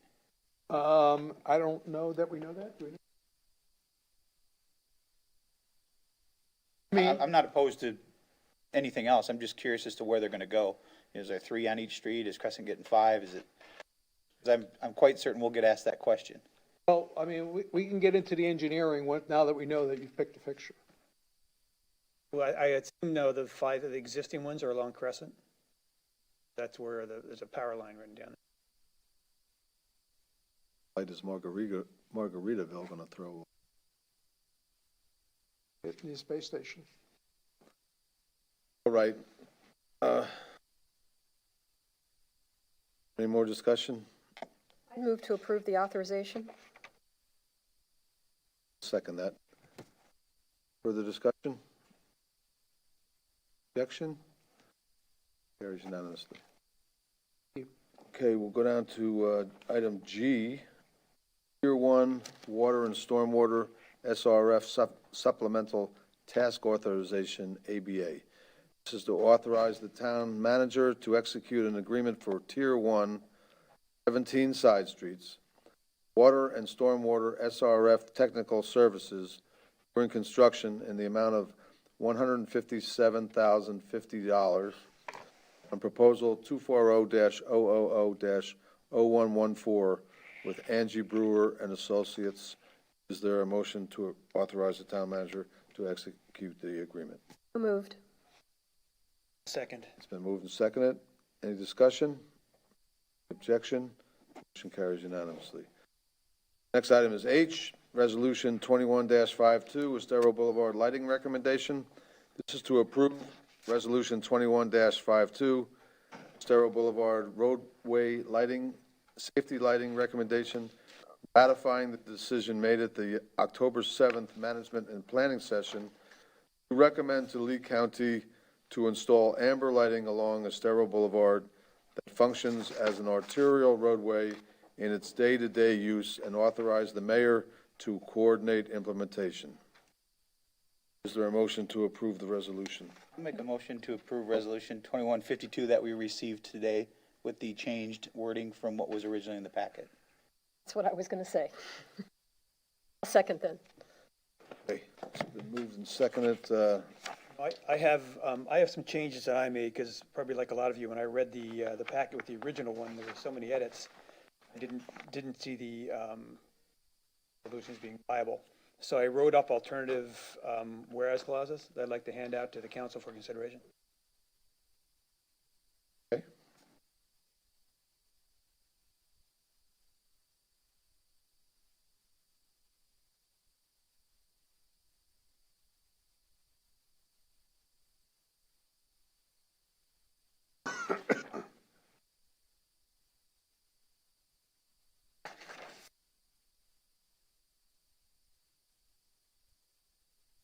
Just for clarity, while Bill's handing those out, John, can you comment on the fact that we got a different resolution from the one in the packet? As far as legality, I don't believe that there's any reason why you can't adopt the original or the modified that's been handed out. I was just trying to preserve for the record, why was there a modification? What is it? Yeah, I can address, I could address that. I'm sorry, I wasn't clear in my Yeah, question. there was erroneous cut and paste that referenced, was really more of a specification for white lighting than amber lighting.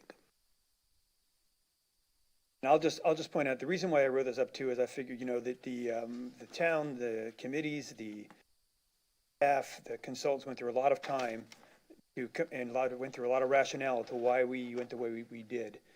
And I think that this resolution should stand on its own to say why we came to the decisions that we did. So I expanded what was said here a lot. And I also wanted to emphasize the fact that this is a county road. Like there's a place here where it says, whereas the town of Fort Myers Beach's arterial road is Estero Boulevard. It's actually the county's road. I want that pretty clear going forward. Well, are you asking to add these or substitute them? Add both, actually, because there's. Add two. It's already there. There's some that don't, there's some that become redundant with this. And then the one where it says the whereas town lighting engineers, et cetera, I kept, like the arterial road one I would scratch. The rest of them I would like to add.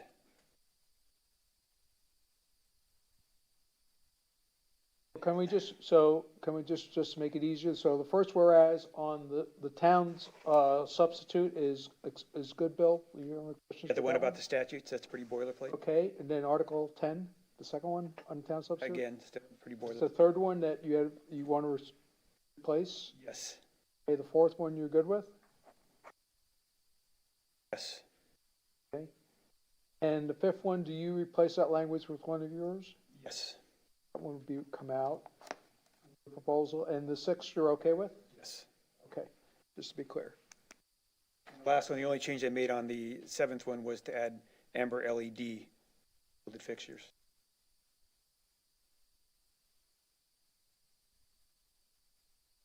The last two notes here have already been changed with the new resolution. Now, I guess we just walk through the ones that you propose in your handout and see if there's council consensus to add one or more of those. I I don't Just- see a need to add any of them, actually, to be honest with you. I mean, everything here, they already know. The Not idea telling is to them anything. memorialize this in the resolution. Yeah, I've got no problem with adding them. It's something that, putting in writing what we've been saying, so he's just making it stronger. I've got no problem with adding them. I don't think it has any legal force one way or the other. It's, we got where we are. Just don't see the purpose of us having to tell them that we generate millions of dollars in sales tax revenue to them. They already know that. I understand why you want to put it in there, but if it doesn't add any legal benefit, I don't see the need to put it in there. Whereas clauses have garbage like that in them all the time, if I can be colloquial. Whereas clauses never have any, and unless there's a court-contested case where the court is looking for background and intent, whereas clauses never really have a legal purpose. They're just a statement. So, And also the intent is to, add stronger to our argument to get more of the county to contribute. A county contribution. We're kind of contradicting ourselves in one of these as well. It's going to make the mayor's job even more difficult to be negotiating. When you're talking about, there was original conversation about having the visionary light, which was 715 lumens, where the nanometer, or the 560 was much higher, but that wasn't something that was supported by Marine Resource Task Force. And here you're putting in the wavelength shorter, so contradicting. You are asking for the visionary, but it contradicts what you're putting in here as a whereas. No, because this is wavelength. This is not color understand that. temperatures, not Kelvin. And the wavelengths recommended should, the cooler temperatures, the ones to avoid, are wavelengths shorter than 560 nanometer. Anything longer than that, it gets warmer.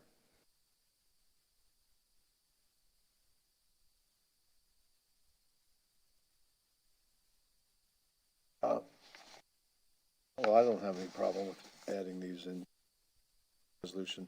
okay, I'll move then to approve resolution 2152 with the modified whereas clauses, and make sure we're using also the modified resolution 2152 that is not the one in the packet, the one that we received. Well, let's substitute just. Substitute. Second. Question. Yeah, I'm comfortable with all of these. I just need to understand better. Whereas cool temperatures lighting with wavelengths shorter than 560 nm are known to disorient sea turtle hatchlings and lead them away from the water. Is the purpose of that then to help them select the appropriate amber light? I mean, I just understand the purpose of the other whereas is to sort of position ourselves, but is that help direct them to the appropriate amber solution? Counselor Deitch, help me understand. Yes, it's also the core reason why amber is the solution. And it's a definition of what amber is, because amber is a color. I'm not sure if it's specific to that wavelengths longer than 56 or 560 nanometers. You're correct. John, is there any reason why you would object to having these? Any other discussion?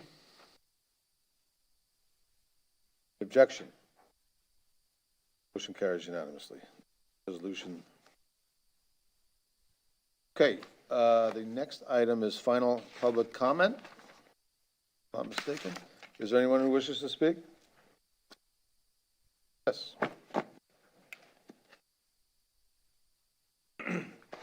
Steve Johnson, Chair of the Marine Resource Task Force. I think maybe I got my advisory report in late, and I missed the advisory committee items and reports earlier. Is it the will of the council that I quickly review this now, or would you prefer I do it for time next week? Anything crucial on there, Steve? It's the update on the shore nest area and the FWC plan, just as a notification to you, and their use of glyphosate down there.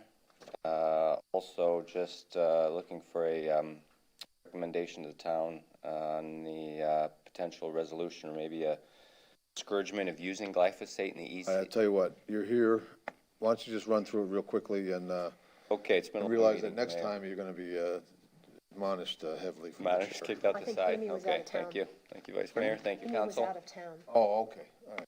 Go ahead. So, quickly, just the update from the Marine Resource Council, or Advisory Board, is that the FWC presented a stewardship plan to the Marine Resource Task Force for their input. It effectively outlined the stewardship plan between the FWC, the town, and the condo associations of Carlos Point, Castle Beach, and Islands End. But as part of that management recommendation, they were considering the option of using broadcast spraying glyphosate, or commercially known as Roundup, across the entire beach to try to eliminate the sand spurs, which are attaching to the hatchlings and causing them sepsis, or leading to sepsis. And so Murph did actually put a letter together to them, basically objecting to the use of glyphosate for the reasons of protecting the marine environment, the safety of humans, and also our waterways.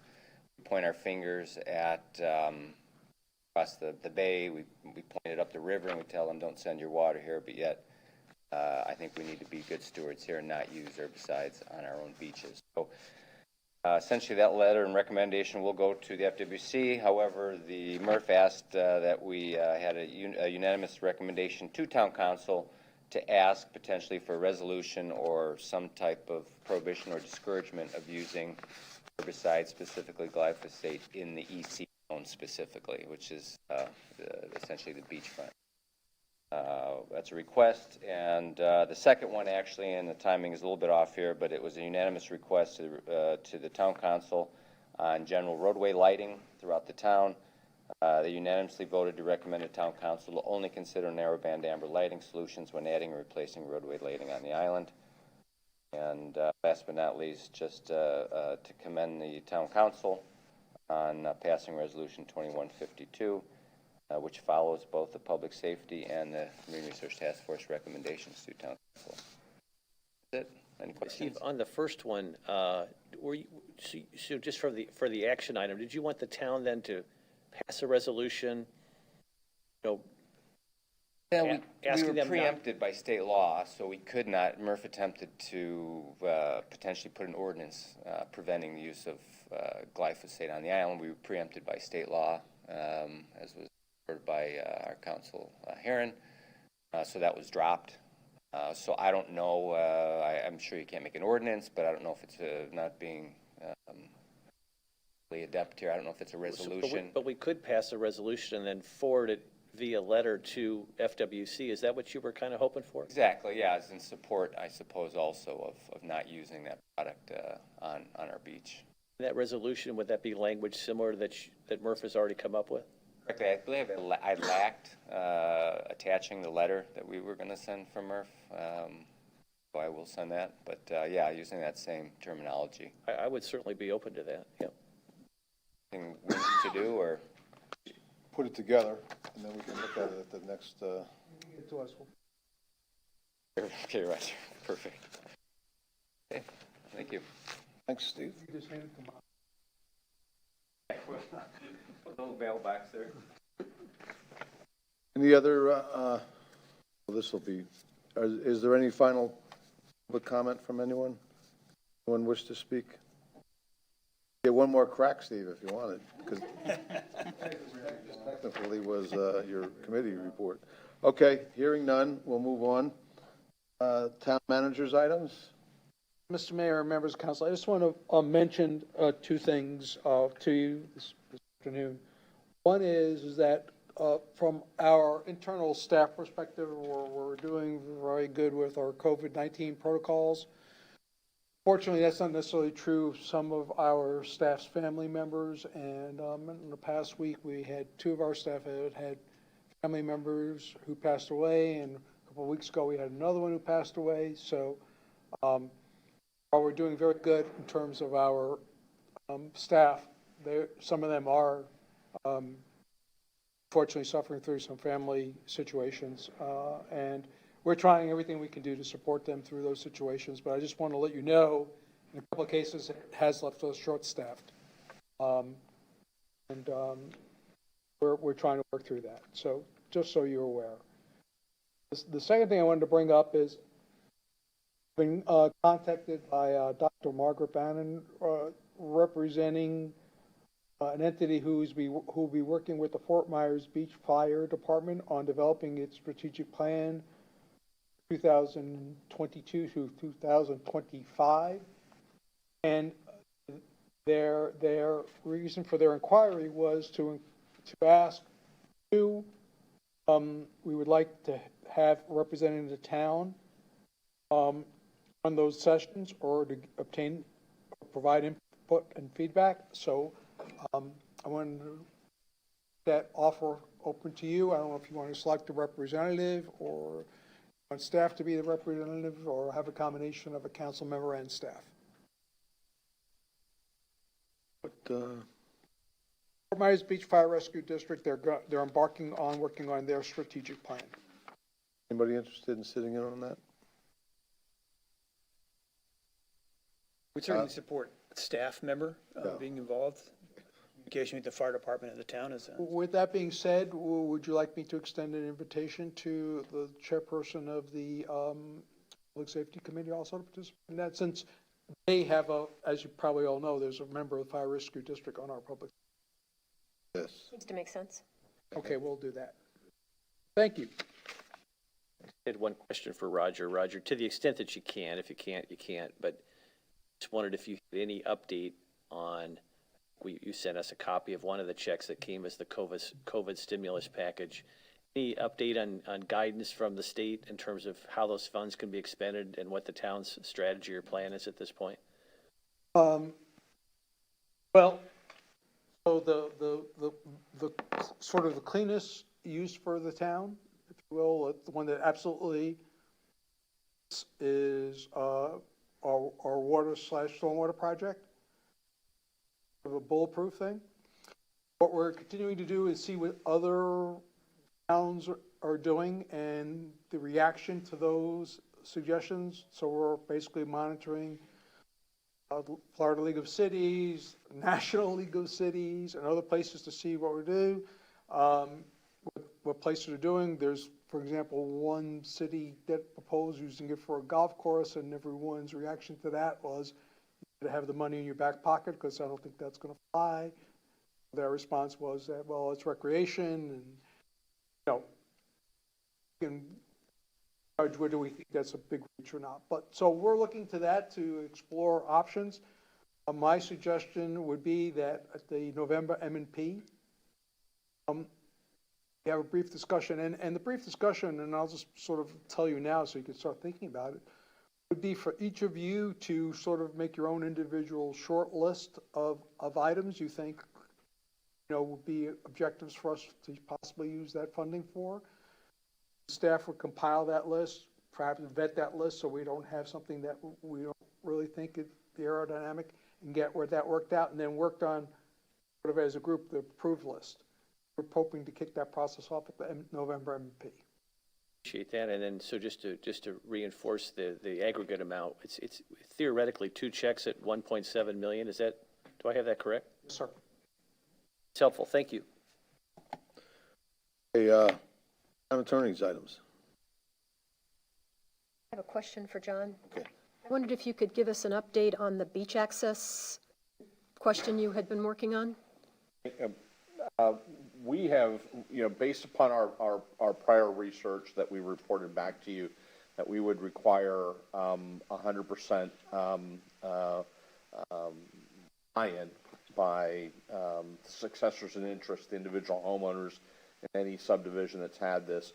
We have not been successful to date in getting that feedback from the property owners that they're willing to do that. We sent out a letter? Yes, and I know that in some instances, I believe we have. I will check with Chad. He was the one who, the staff person, was running point on that, and let you know, each one of you individually, but I believe so. but I can't. None of my I can't- neighbors had mentioned getting a letter to me, and usually they're calling me saying, what does this mean? Okay, So- I will, make sure, and if they haven't, we'll get them out. Okay, thank you. Anything else? Nothing further? Okay, Unless thank you have any additional questions.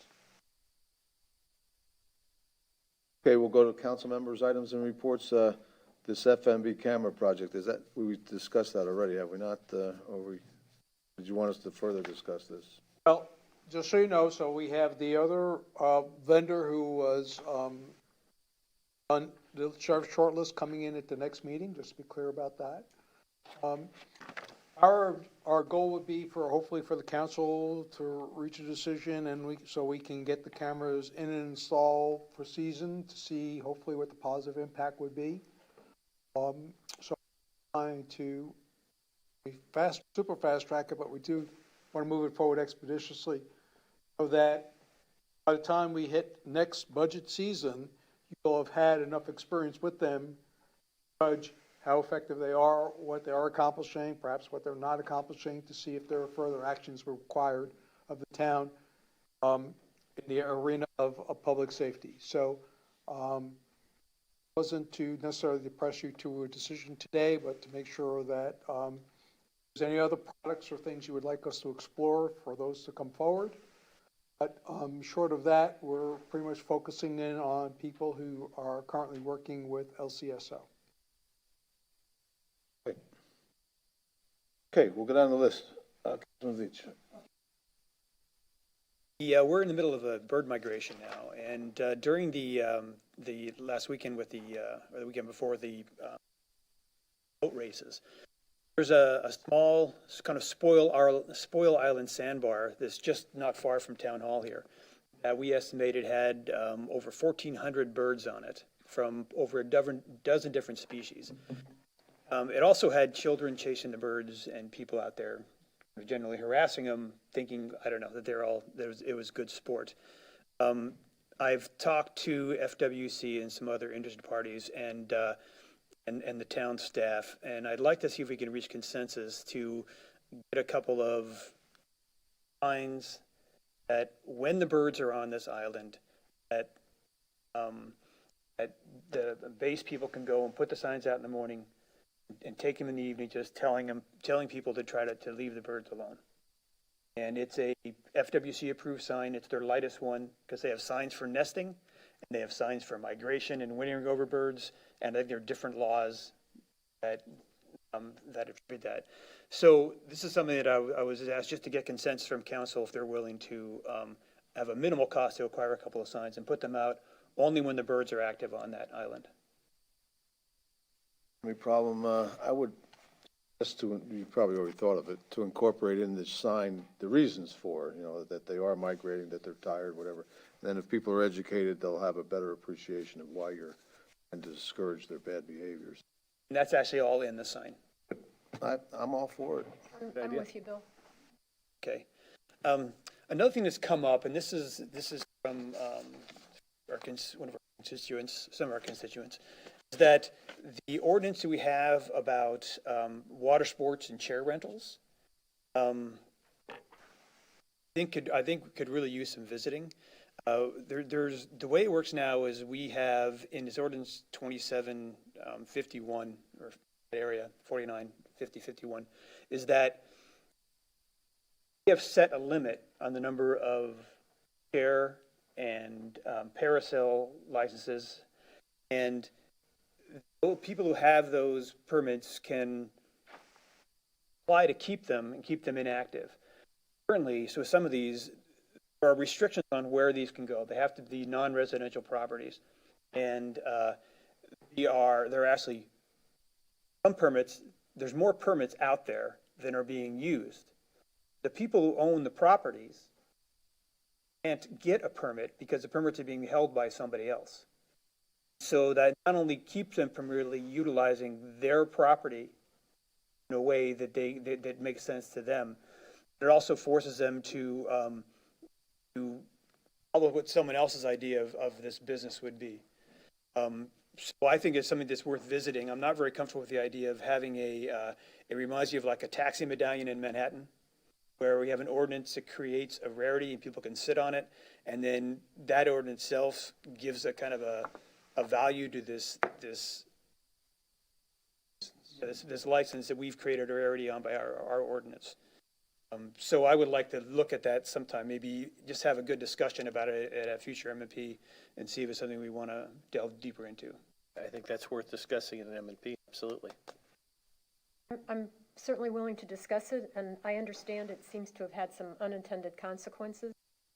I was on the council when we passed it, and the reason that we put a limit on it is we had a proliferation going on, and residents were coming to us and complaining about the number of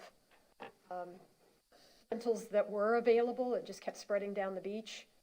So the fact that some people are sitting on them doesn't make me unhappy, but I understand it has some unintended consequences. So I'm not against discussing it, but I think we have to be very careful how we deal with it. I agree. We don't want to create more unintended consequences. Yes. Trying to give it some other unintended consequences. Now, and to kind of reiterate a bit on what the MRF chair was saying, is that this is kind of my understanding from listening to some of the conversations is the sand spurs are proliferating in that south part of the beach, and they're causing problems with the nesting birds. They're also causing problems with everybody because nobody likes sand spurs, right? And the way that section of the beach is doing, we are trying to artificially create an environment that mimics the natural environment that these seabirds like to go to nest. When normally that would be overwashed with salt water, and that would clear the vegetation out pretty thoroughly. But what we're doing is we're raking. In a lot of ways, if you rake, once the sand spurs have generated seed, you are planting sand spurs. And volunteers have gone out there and picked it by hand, but even that's not really adequate. But there are different ways to rake the beach, different ways mechanically to handle it. Some are better than others. And my understanding, there's two different organizations that are handling some of the raking. One is much better at containing these than the other, and it's the other that wants to use glyphosate. So I understand, it's one of these things where there's that the sand spurs are causing damage to wildlife. Glyphosate causes damage to wildlife. There's no perfect solution. But I think my understanding is that with a little bit of cooperation, maybe some support from the town, that we can come up with a enhanced way of mechanically handling this without glyphosate. The other idea is to use simple things like salt water. Stimulate, if you will, the area being inundated by salt water by spraying salt water or very saltier than seawater over these plants and get them to control them in that way. So it's my understanding of where that is. Third thing, and this is short, we had a resolution in the last meeting about recommending a perennial peanut grass or something. I had a conversation with somebody who said that Native Plant Society is considering moving the perennial peanut into the invasive plant category. Because apparently it doesn't seed in this environment, it still spreads. That's all I have. As I remember, Bill, based on your comment, we didn't pick a plant. What we said to Roger was that they would consult with our experts, people that were doing the work, and something would be picked that was appropriate for the area. So we didn't pick perennial peanut. It's in the resolution. I just wanted to make that point, though. I believe we modified the resolution by stating that. This is information that's new to me since the last meeting. I appreciate you sharing it, but I just wanted to make it clear that That's my recollection. we haven't picked a particular plant. Okay. That's all. Nothing additional. I wanted to bring up, I believe we all received an email from the chair of the LPA. She was requesting that we set up a joint meeting. There's some big stuff coming to them. She doesn't want it to go back and forth too many times between us because it's the area that we have the zoning in progress on, and we have time constraints on that. So if it goes back and forth too many times between us and the LPA, we could run out of time. So she's just concerned with that we figure out that we're on the same page at some point, so she requested a joint meeting, and I'd like to support her in that request. I would agree. And myself as well. And That's being scheduled, is that I correct? think she suggested a date. This is what I've heard in the email. What was it, Roxanne, the Oh, but I thought we 24th? we talked about doing it at this, after the The- next As far as MP. I'm concerned, the date's up to Amy. She's going to control it, so. Well, she threw, Megan threw out, Threw out a date, but I don't think she cleared that with Amy first, so. right, okay. Right, Well, we now have the request, and we'll work with the parties to create a date. Okay, But since the subject's up, it's my misunderstanding, the joint meeting with the Public Safety Committee that was requested has been set up for the day of the MP, MMP, after the in MMP. November. That be following the MNP? Yes, sir. One already set for the Public Safety Committee? Yes, sir. Yes. Now, this is a second request, and I'm sure now that these two committees had one, you'll get others. yeah. well, I do believe that Megan's is especially legitimate because of the time constraints with the zoning in progress. My last item is, I've been carrying on continuing discussions with Jason about demolitions that are going on the island. People are coming in and they're tearing down old houses, and when they tear down the house, they literally strip every tree from the property. And when I ask him about that, one of the things he indicates to me is that we have a very limited list of trees that they're not supposed to be removing. When I talk to him about it further, though, he says that sometimes the trees are in the way of drainage, et cetera, and I want to be cognizant of that and care about that. So maybe the way that we need to come about it, rather than keeping people from tearing up the trees, is putting some kind of change to our code in which we require that they replace trees on their property if they do tear them out, with something of similar size or whatever. So, but I thought started out to be a simple request to Jason, turned out, of course, as always, to be much more complicated than I anticipated. So I just wondered if I had any support to place a discussion of this issue on a future MMP. I certainly agree. John, was there any kind of state preemptive laws about Yes, sir.